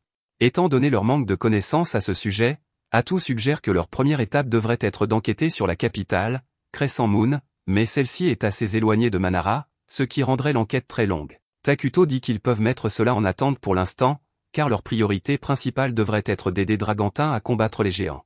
Cependant, Moltar fait remarquer que rendre visite à une autre nation n'est pas quelque chose qu'ils peuvent faire comme ça, car il y a des règles à respecter. Maria et Karia lèvent la main et demandent si elles peuvent simplement aller jouer, et même si cela peut sembler enfantin, c'est en fait une très bonne idée. Si elles considèrent cela comme une visite de courtoisie avant d'envoyer une délégation officielle, elles pourront s'y rendre immédiatement. Moltar propose d'y aller, mais Takuto pense qu'il est un peu trop haut placé pour être envoyé comme messager. Pour l'autre nation, Moltar serait en quelque sorte le plus haut chancelier magique de Manara, il n'est donc pas envisageable. Il en va de même pour Geia et Emile, car leurs positions sont tout aussi importantes. Il faudrait quelqu'un en qui Takuto a confiance, mais qui n'occupe pas un rang trop élevé, et c'est alors que Maria et Karia lèvent la main pour se porter volontaires. Takuto rejette immédiatement cette idée, car il craint que cela soit dangereux, et Atou propose d'y aller à leur place, mais Moltar lui rappelle qu'elle est la confidente la plus fidèle de Takuto, et qu'elle est donc sans doute la personne la plus importante ici, à part Takuto lui-même. À ce moment-là, Maria et Karia s'approchent de Takuto et lui rappellent qu'il leur a donné la liberté de faire leur propre choix, et qu'à présent, elles veulent faire tout leur possible pour l'aider, même si cela implique un danger. Takuto hésite à accepter de les envoyer en mission, mais il ne peut se résoudre à dire non à un visage comme celui-là, alors il finit par accepter de les laisser partir, et Atou est jalouse que Takuto ait cédé à la gentillesse de quelqu'un d'autre qu'elle. Emile a encore quelques inquiétudes à l'idée d'envoyer ces deux-là seuls, mais Takuto dit que ce n'est pas grave, car il a déjà de bons gardes du corps en tête. Après cela, il retourne dans sa salle du trône, et Atou boude toujours parce que Takuto a cédé à la demande de Maria et Karia, alors il ne sait pas trop quoi faire. Il se tourne vers Maria pour lui demander de l'aide, et elle lui dit qu'il devrait simplement dire à Atou exactement ce qu'il ressent, alors il va essayer. Il s'approche d'Atou et s'excuse de l'avoir mise mal à l'aise, mais elle n'a pas à s'inquiéter qu'il la remplace. Il est extrêmement reconnaissant pour tout ce qu'Atou fait pour lui et pour le fait qu'elle soit toujours à ses côtés, alors il lui dit qu'il n'y a personne d'autre avec qui il préférerait être, et c'est tout ce qu'Atou avait besoin d'entendre. En fait, elle imagine déjà une vie de couple heureuse avec Takuto, et il ne sait pas exactement à quoi elle pense, mais il est content qu'elle ne soit plus en colère contre lui. Peu après, Takuto emmène Maria, Karia et Atou à la clinique, mais elles ne comprennent pas pourquoi il les a amenées ici, car aucune d'entre elles n'est malade. Takuto explique que la clinique n'a pas coûté cher à construire, alors il s'est lancé sur un coup de tête, mais comme Maria et Karia vont partir en mission, il s'est dit qu'il pourrait aussi bien envoyer les nouveaux médecins de la peste qu'il a créés avec elle comme garde du corps. Takuto présente les médecins à tout le monde et informe Maria et Karia que ces médecins sont non seulement capables de soigner les blessures et les maladies mais aussi de se battre pour les protéger lors de leur voyage. Atus avance et informe les médecins qu'ils sont officiellement assignés à protéger ces deux-là lors de leur voyage vers Dragontan. De plus, ils doivent observer et apprendre autant que possible sur la culture locale pendant leur séjour. Les médecins sont excités par leur mission, alors ils disent qu'ils feront de leur mieux pour se fondre parmi les humains et apprendre autant qu'ils le peuvent. Takuto adore leur enthousiasme, alors il leur accordera une récompense anticipée. Il dit qu'à partir de maintenant, ils porteront les noms Ichiru, Jiro et Saburo, et les médecins sont en extase devant leurs nouvelles identités, alors ils sont très reconnaissants. Mais leur enthousiasme est un peu exagéré, alors Takuto et Atus se demandent si c'est vraiment une bonne idée de les envoyer comme garde, et Karia ne semble pas beaucoup les apprécier. Cependant, Maria s'amuse beaucoup à suivre leur singerie. Pendant ce temps, à Dragontan, la mère elfe nommée Antique pète un câble parce qu'elle est ensevelie sous la paperasse toute la semaine. Elle n'a pris ce travail que parce qu'elle pensait que cela lui offrirait une vie de liberté loin de la nation coincée des elfes, et peut-être qu'elle pourrait trouver un gentil garçon avec qui s'installer, mais tout ce qu'elle a obtenu à la place, c'est un mal de dos à force de rester assise à son bureau toute la journée et un problème d'alcool. Le pire, c'est qu'on lui a récemment annoncé qu'elle devrait travailler avec les forces des ténèbres pour protéger la ville, mais elle n'a même jamais entendu parler de cet endroit appelé Manara. Juste à ce moment, l'assistante d'Antique frappe à la porte et cela la surprend, alors elle crie à l'assistante de s'en aller, mais ensuite elle réalise qu'elle est méchante sans raison, alors elle corrige son attitude et demande à son assistante ce qu'elle veut. L'assistante d'Antique lui dit que des personnes veulent la rencontrer, alors Antique demande si ces personnes ont un rendez-vous, et techniquement non, alors elle dit à son assistante de s'en débarrasser. Elle dit que son temps est bien trop précieux pour être gaspillé avec des visiteurs aléatoires, mais ensuite l'assistante l'informe que ces visiteurs sont des émissaires de la nation de Manara, et dès qu'Antique entend cela, elle réalise que c'est une priorité absolue, alors elle prépare immédiatement du thé et va à la rencontre de Maria et Karia. Une fois arrivée dans la salle de réunion, elle se présente comme la mère de Dragontan et les accueille, mais elle ne s'attendait pas aux trois silhouettes sombres derrière Maria et Karia, alors cela la prend un peu au dépourvu. Elle se demande ce que Tanukapoli avait en tête lorsqu'elle a conclu un accord avec des gens comme ça, mais c'est son travail de traiter avec eux maintenant, alors elle s'assoit et les remercie d'être venus de si loin. Maria et Karia se présentent comme les émissaires de Manara, et Antique les complimente pour être si polie, mais intérieurement, la première chose qui lui vient à l'esprit est le fait que Maria et Karia sont des elfes noirs. Elle est aussi très méfiante envers les trois qui se tiennent derrière elle parce qu'elle suppose que ce doivent être des assassins elfes noirs, mais elle ne peut pas laisser paraître sa suspicion, alors elle garde la discussion amicale. Elle s'excuse de ne pas avoir organisé une fête d'accueil appropriée pour les deux puisqu'elle ne savait pas qu'elle venait, mais Maria et Karia disent que cela ne les dérange pas. Maintenant qu'Antique y pense, elle se souvient que Tanukapoli mentionne quelque chose à propos de jumelles elfes noires qui étaient entraînées par le roi pour devenir les futures dirigeantes de Manara, et une fois qu'elle réalise que ces jumelles sont assises juste en face d'elle, elle panique un peu parce que si elle fait quoi que ce soit pour les contrarier, cela pourrait détruire la relation entre Dragontan et Manara. Elle demande nerveusement pour quelle affaire les deux sont là, mais il n'y a pas vraiment de raison officielle, alors Karia n'est pas sûre de ce qu'elle devrait dire. Juste à ce moment, Jiro prend la parole et dit à Antique qu'ils sont là en réponse à l'invitation du porteur de bâton Pépé à venir jouer. Il dit qu'elle devrait considérer cela comme deux étudiantes venues apprendre la culture locale, alors elles aimeraient éviter toute discussion officielle. Antique est soulagée d'entendre cela parce que cela signifie qu'elles ne sont pas là pour commencer des négociations sur les termes de l'alliance. Cela lui évitera beaucoup d'ennuis si Maria et Karia ne sont vraiment là qu'en tant que touristes, mais elle devra quand même faire attention à ne pas les offenser puisqu'elle ne veut pas d'un incident international sur les bras. Elle dit aux jumelles qu'elles devraient se sentir libres de rester aussi longtemps qu'elles le souhaitent, et si elles veulent, elle est prête à leur faire une visite personnelle de la ville. Maria et Karia demandent si c'est vraiment ok, et Antique répond en disant qu'elle connaît chaque recoin de la ville, alors elle serait le guide parfait pour elle. Elle veut vraiment faire bonne impression sur les jumelles pour améliorer la relation de Dragontan avec Manara, et cela lui donne aussi une excuse pour laisser tomber sa paperasse, alors il n'y a aucune chance qu'elle laisse passer l'opportunité. Le groupe part en ville, et Antique passe toute la journée à montrer la ville à Maria et Karia, et elles semblent toutes bien s'amuser. Pendant ce temps, de retour à Manara, Takuto est enseveli sous sa propre montagne de paperasse, mais il a veillé à garder un œil sur le déroulement des choses avec Maria et Karia, et il est content de voir qu'elles s'amusent. Plus tard dans la soirée, Antique dit au revoir à Maria et Karia, et une fois de retour dans leur chambre, elles décident de commencer leur compte-rendu des événements d'aujourd'hui. Karia demande à Maria ce qu'elle pense de la ville jusqu'à présent, et Maria dit que les gens en ville semblaient anxieux. Le sentiment était quelque chose comme il n'y a pas de nourriture, l'ennemi va attaquer bientôt et personne ne vient aider. Les médecins sont surpris que Maria ait pu recueillir autant d'informations puisqu'ils ne l'ont pas vu parler aux gens, mais Maria est vraiment douée pour comprendre ce que les autres ressentent, alors son jugement est toujours exact. Les médecins sont impressionnés parce qu'ils ignoraient que Maria avait un tel pouvoir, mais cela n'explique pas pourquoi elle leur a demandé d'acheter ça pour elle. Jiro tend un petit sac à Maria, et elle en sort une plante, expliquant que c'est un morceau d'herbe popel. L'herbe popel est un narcotique extrêmement puissant, donc pratiquement toutes les nations l'ont totalement interdite, mais Jiro a réussi à trouver un type louche qui en vendait dans une ruelle. Certes, il ne savait pas ce que c'était à ce moment-là, alors il dit à Maria que faire de la drogue, c'est non, alors elle devrait jeter ça immédiatement, mais ce qui est plus inquiétant est le fait que c'était si facile à se procurer dans la ville alors que c'est supposé être interdit. Le groupe arrive rapidement à la conclusion que quelqu'un doit cultiver et distribuer l'herbe popel dans la ville, et c'est une affaire dangereuse.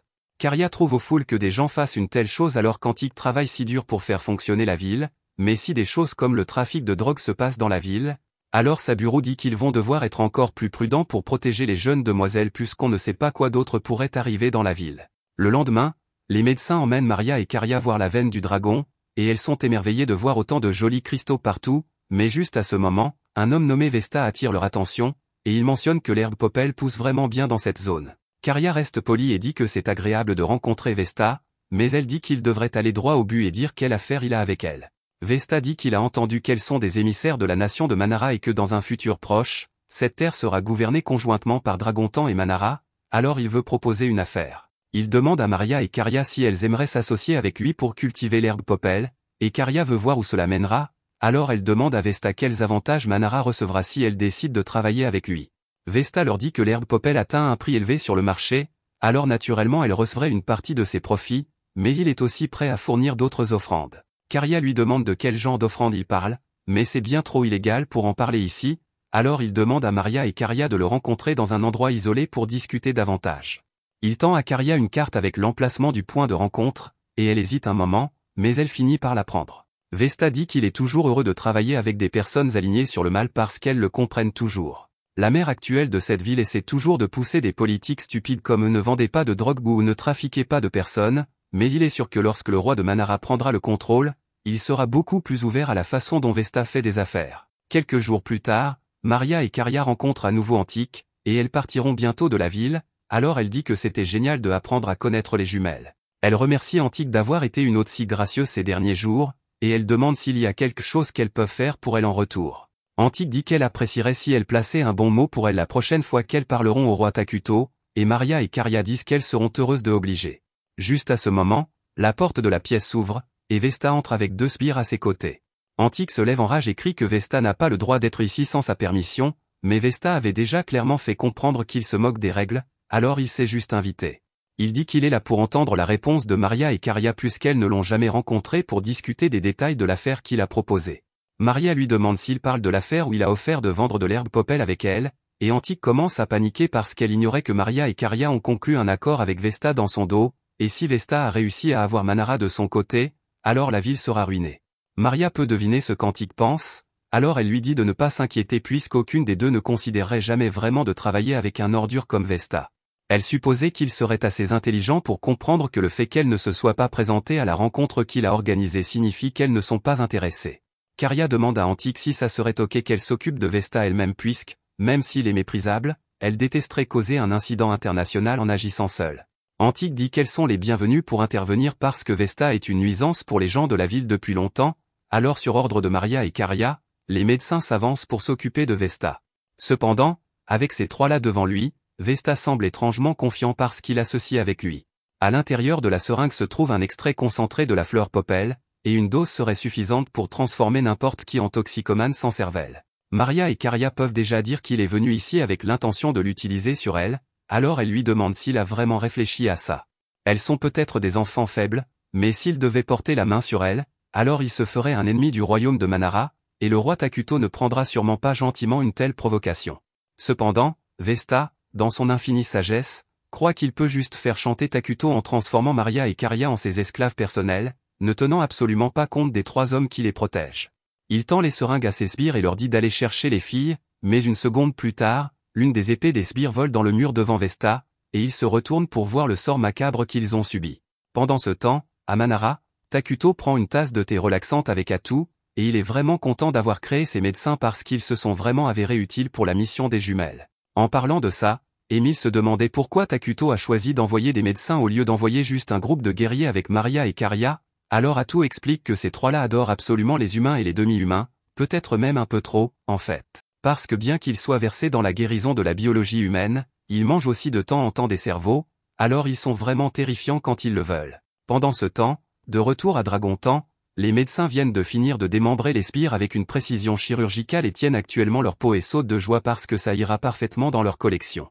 Antique tombe à genoux de peur en voyant les vraies formes des médecins, alors Maria va la réconforter un peu, mais quant à Vesta, ce qui va lui arriver sera tout sauf réconfortant.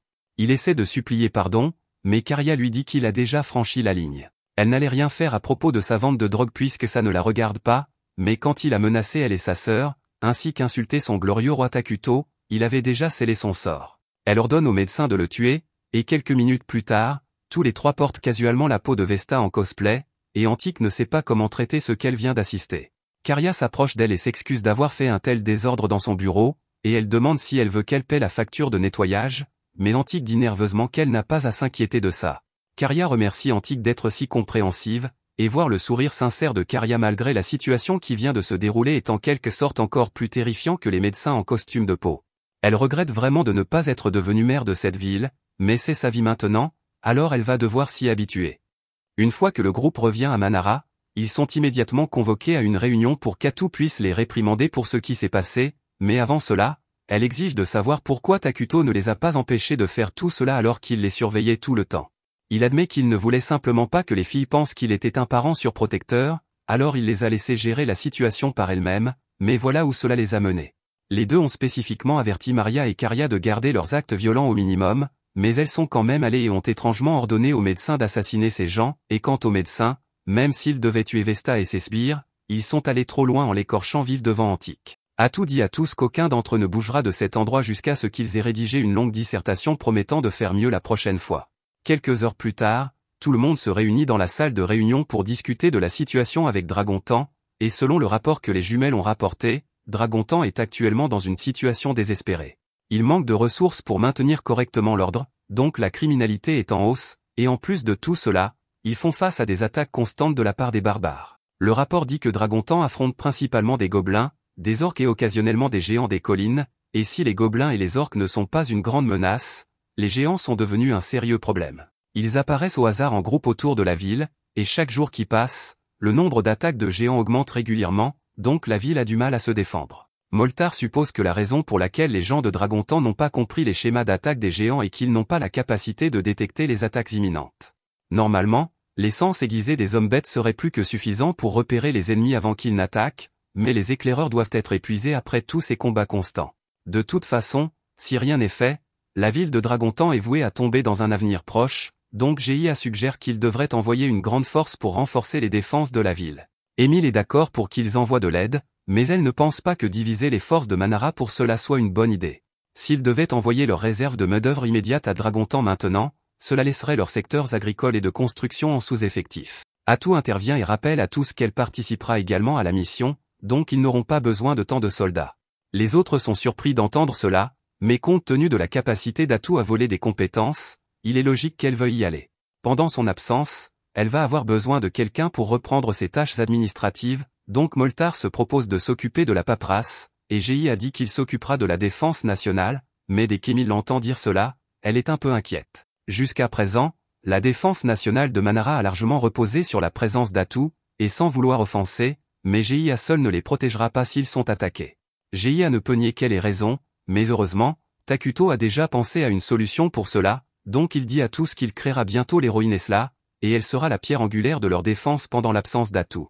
Moltar dit que c'est un timing parfait puisqu'ils ont déjà rassemblé tous les matériaux nécessaires comme Takuto l'a demandé, et ils le félicitent tous pour avoir pu anticiper une situation comme celle-ci, mais en réalité, c'était juste un coup de chance. Takuto n'avait aucune idée qu'ils utiliseraient Esla aussitôt, mais les faire penser qu'il est un stratège mastermind est cool. Comme ils ont couvert toutes les préoccupations principales pour cette réunion, Attou demande à Takuto s'il a quelque chose à ajouter. La phase de planification semble s'être plutôt bien passée, et Takuto est surpris de la facilité avec laquelle cela s'est déroulé parce que lorsqu'il jouait au jeu à l'hôpital, il passait des edges à tout planifier tout seul, mais maintenant il a des gens sur qui compter. Il dit à tous qu'ils font tous du bon travail, et entendre le roi louer leurs efforts les motive à faire encore mieux à l'avenir. Maintenant que la réunion est terminée, Takuto se dirige à l'extérieur vers la montagne de ressources qui a été préparée pour qu'ils puissent enfin créer Esla. Ils ont dû rationner beaucoup de leurs produits pour en préparer autant, mais il est enfin temps que l'investissement porte ses fruits. Maria et Karia demandent quel genre de personne Esla va être, mais honnêtement, Takuto n'en a aucune idée car à part Atu, Esla va être la première héroïne invoquée dans ce monde, donc il n'est pas sûr de comment cela va se passer. Atu promet que dans le cas improbable où Esla se révolterait et essaierait de tuer Takuto, elle ferait tout en son pouvoir pour le protéger. Avoir Atu à ses côtés rassure Takuto en lui disant que tout va bien se passer, mais il demande à Atu de prioriser sa propre survie parce qu'elle est trop importante pour être perdue.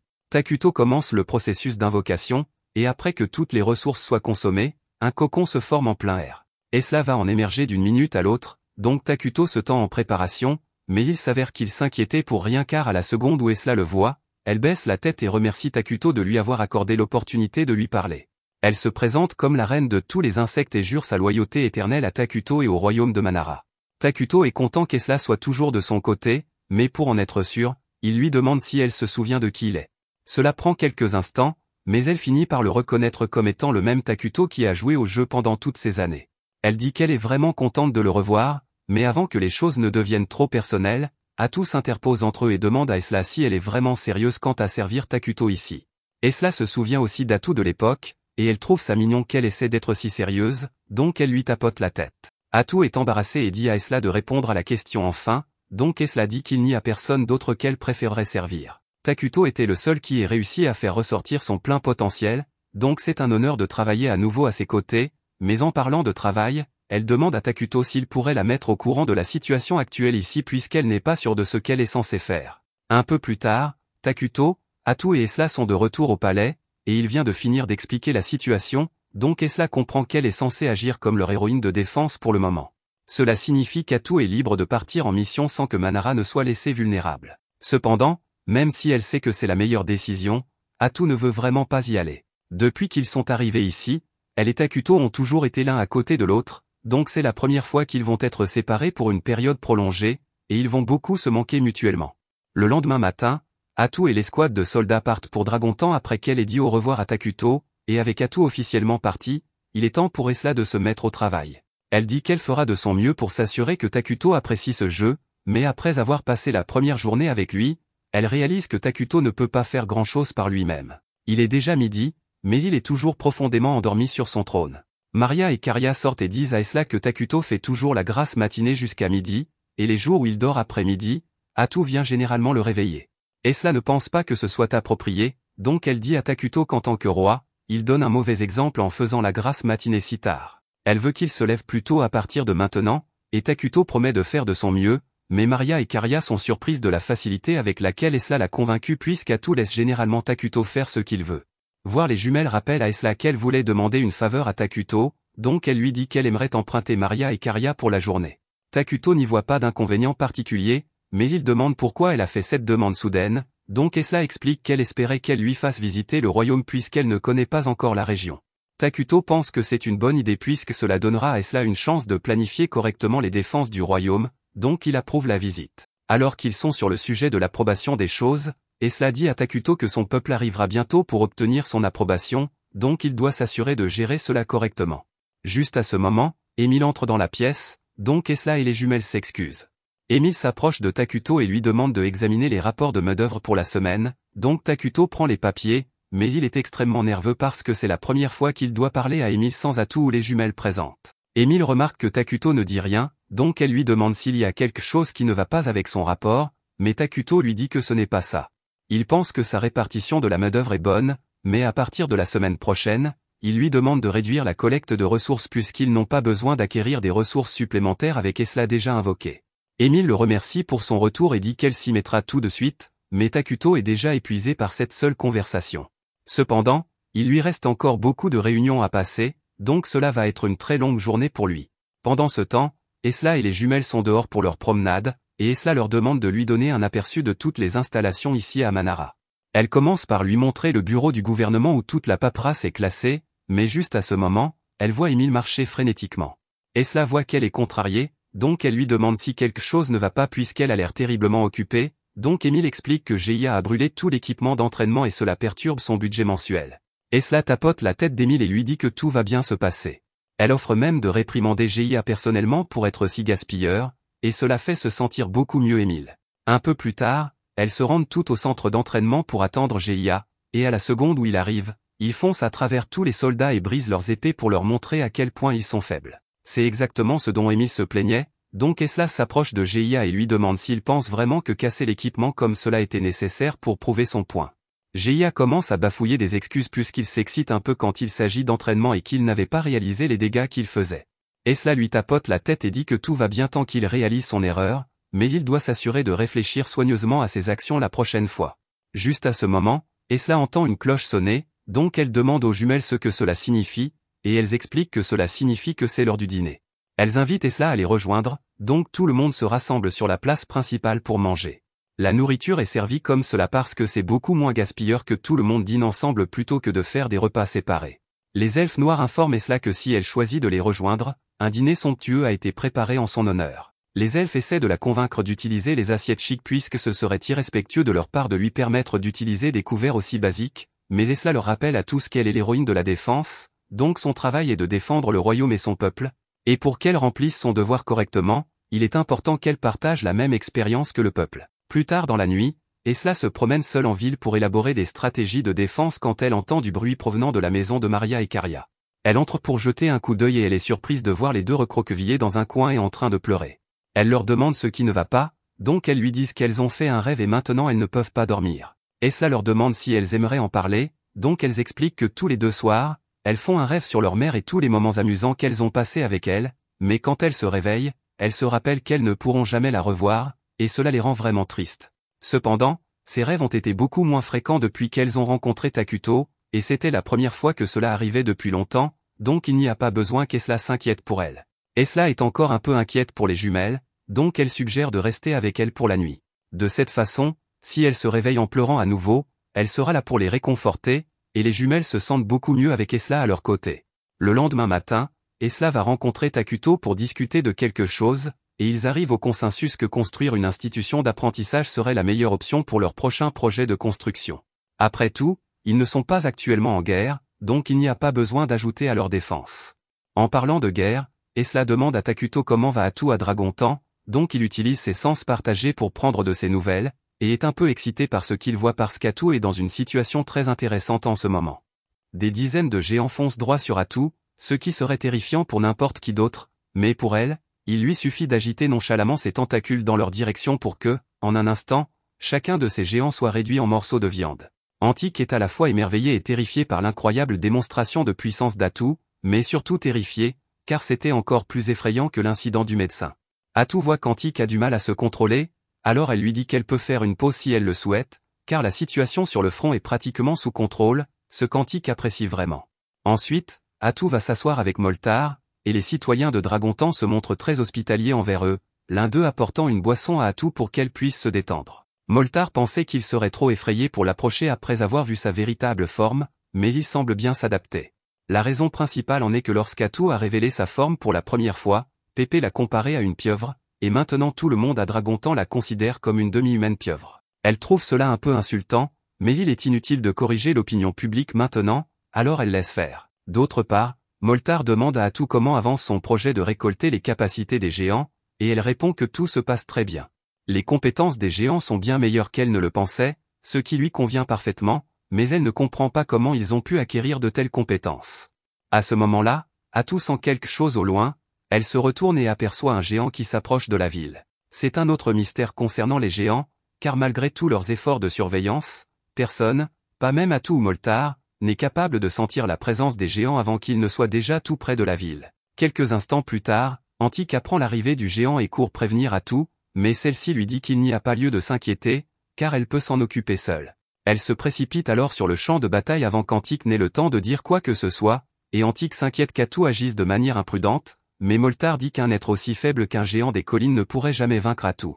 S'ils attendent ici, il est sûr qu'elle s'en occupera et qu'elle sera de retour dans quelques minutes, mais comme il serait ennuyeux de rester là à regarder, Moltar décide de participer lui aussi. Il sort son bâton et, utilisant la nouvelle magie qu'il a apprise, il jette le sort, terre de ruine, autour du géant. Ce sort crée un nuage de brume sombre, et dans cette zone, tous les alliés sont renforcés et tous les ennemis sont affaiblis, ce qui devrait permettre à Atu de vaincre le géant beaucoup plus facilement. Elle apprécie l'aide et profite de l'occasion pour sortir son épée et utiliser ses techniques de combat sacré volé pour trancher le géant en deux. Il s'agissait d'une opération assez classique, et Atu s'apprête donc à repartir, mais elle remarque alors quelque chose d'étrange, le corps du géant disparaît et est remplacé par un tas de pièces d'or. Atu en informe immédiatement Takuto, mais celui-ci ne comprend pas pourquoi des pièces d'or apparaissent, car cela ne faisait pas partie des mécanismes de jeu dans ses parties de Manara. Elle demande également à Moltar s'il sait quelque chose à ce sujet, mais c'est la première fois qu'il entend parler de pièces apparaissant après avoir tué le monstre. De plus, personne ici ne reconnaît les motifs sur les pièces, il est donc impossible de retracer leur origine. À ce moment-là, Takuto a une idée et demande à Atu de lui permettre de partager sa vision afin de pouvoir examiner les pièces lui-même. Une fois qu'il a enfin vu les pièces, il commence à fouiller dans sa mémoire pour vérifier s'il a déjà vu quelque chose de similaire, et après un petit moment, il se souvient d'un jeu de rôle appelé Brave Quest, dans lequel il y avait des pièces avec le même blason. Pendant ce temps, au nord du continent, la Sainte et ses chevaliers traversent une ville qui vient d'être détruite par Arakino, mais alors que les chevaliers sont en train d'inspecter les lieux, ils sont tous soudainement décapités. La responsable n'est autre qu'Arakino elle-même, mais c'est la 17e fois que la Sainte doit l'affronter et elle ne comprend pas pourquoi cette garce ne meurt pas. Arakino la corrige et informe la Sainte qu'elle est en train de mourir. En fait, elle est déjà morte 17 fois aux mains de la Sainte, mais en parlant de la série de victoires de la Sainte, elle trouve injuste que celle-ci soit si forte. Arakino était assez forte à elle seule, mais elle n'a jamais réussi à battre la Sainte, et sa mort est toujours très douloureuse. La Sainte lui dit d'arrêter de bavarder, car elle sait qu'elle essaie juste de gagner du temps. Arakino réalise qu'elle a été démasquée, alors elle prend le contrôle de tous les cadavres présents dans les environs et leur ordonne d'attaquer la Sainte. Même les chevaliers qui viennent d'être tués sont ressuscités et contraints d'attaquer, et la Sainte est dégoûtée par Arakino de Gacity, mais cela ne change rien. Elle saisit son bâton et invoque une énorme tempête de flammes, incinérant tous les cadavres en un instant. Une fois cela fait, elle charge directement Arakino et la transperce la poitrine. C'est la 18e fois que la Sainte la tue, et après tout ce qui s'est passé, elle sait qu'Arakino reviendra tôt ou tard, mais cela devrait lui laisser suffisamment de temps pour réfléchir à un plan afin de l'arrêter définitivement. Pendant ce temps, à Dragontan, une immense armée de géants vient d'apparaître près de la ville, et tous les gardes sont complètement paniqués car ils n'ont jamais vu autant de géants réunis au même endroit. À présent, Takuto a compris que les personnes qui attaquent Dragontan doivent provenir du monde de Brave Quest, un jeu dans lequel vous incarnez un héros dont le but est de vaincre le Seigneur Démon, et la raison pour laquelle il n'y a aucun signe avant-coureur avant l'attaque des géants et que les rencontres sont générées de manière aléatoire dans ce jeu. Isla avait envisagé la possibilité qu'ils rencontrent des ennemis venus dans ce monde comme eux, mais elle n'aurait jamais imaginé qu'ils proviendraient d'un genre de jeu complètement différent. Le système des nations éternelles est très différent de celui de Brave Quest, mais Takuto a de l'expérience dans les deux jeux, il sait donc exactement comment gérer la situation. Sur une falaise voisine, les deux responsables de l'attaque contre Dragontan, Flamin et Ice Rock, discutent de leur plan. Apparemment, ils ont toute liberté pour faire ce qu'ils doivent faire afin de conquérir le territoire pour le Seigneur Démon.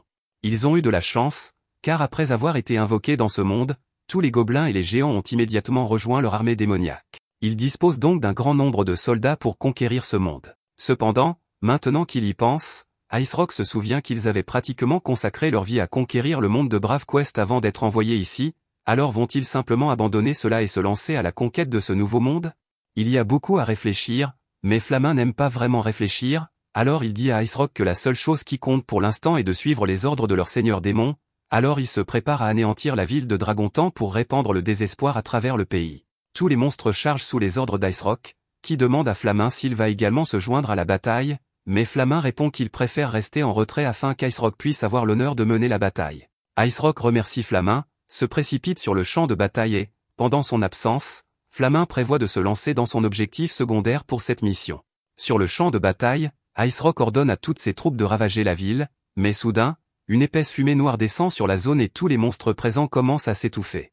Ice Rock et son assistant mage Oslo sont surpris, car ils n'ont jamais vu un sort comme celui-ci auparavant, mais à en juger par le fait que tous les monstres neutres souffrent tandis que les démons maléfiques comme Ice Rock et Oslo deviennent en fait plus forts, Oslo en déduit qu'il doit s'agir d'un sort destiné à soutenir les combattants maléfiques. Un instant plus tard, Oslo est poignardé à l'abdomen par l'un des tentacules d'Atu, et maintenant qu'il est hors d'état de nuire, elle tourne son attention vers Ice Rock. Takuto mentionne quelque chose à propos d'un guerrier de glace, elle en déduit donc qu'il doit être l'un des 4 généraux du Seigneur Démon. Ice Rock exige de savoir comment elle a deviné son identité aussi rapidement. Atu explique qu'elle est une héroïne du jeu Eternal Nation, au service de son glorieux roi Takuto, et qu'il est inutile d'en dire plus, car elle va bientôt tuer tout le monde ici. De retour au rempart de la ville, Antique rassemble les soldats et leur ordonne de tirer leurs flèches sur l'armée qui approche, mais cela semble tout à fait pathétique, alors elle change de stratégie et dit à tout le monde d'évacuer tous les citoyens car ils abandonnent la ville. À ce moment-là, Moltar arrive et trouve amusant qu'Antique envisage d'abandonner, mais elle répond que c'est la seule option qui reste. Pour l'instant, le sort de Moltar a ralenti les forces ennemies, mais cela ne durera pas éternellement, et une fois que cette armée aura atteint leur rempart, ils n'auront aucun moyen de les repousser. Moltar comprend pourquoi Antique est si effrayé, mais il lui dit qu'il n'y a pas lieu de s'inquiéter, car Atou est déjà sur le champ de bataille, et tant qu'elle est là, ils ne peuvent pas perdre. Bientôt, elle décapitera le général ennemi, et sans général pour commander l'armée des monstres, leurs rangs s'effondreront et ils deviendront une bande désorganisée.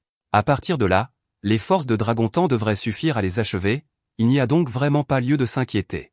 Antique est étonnée du calme de Moltar dans une situation comme celle-ci, mais lorsqu'elle regarde le champ de bataille, elle voit Atou décimer les forces ennemies, donc tout ce qu'il vient de lui dire doit être vrai, et cela l'amène à se demander à quel point la nation de Manara est vraiment puissante. De retour sur le champ de bataille, Atou est en train d'humilier Ice Rock.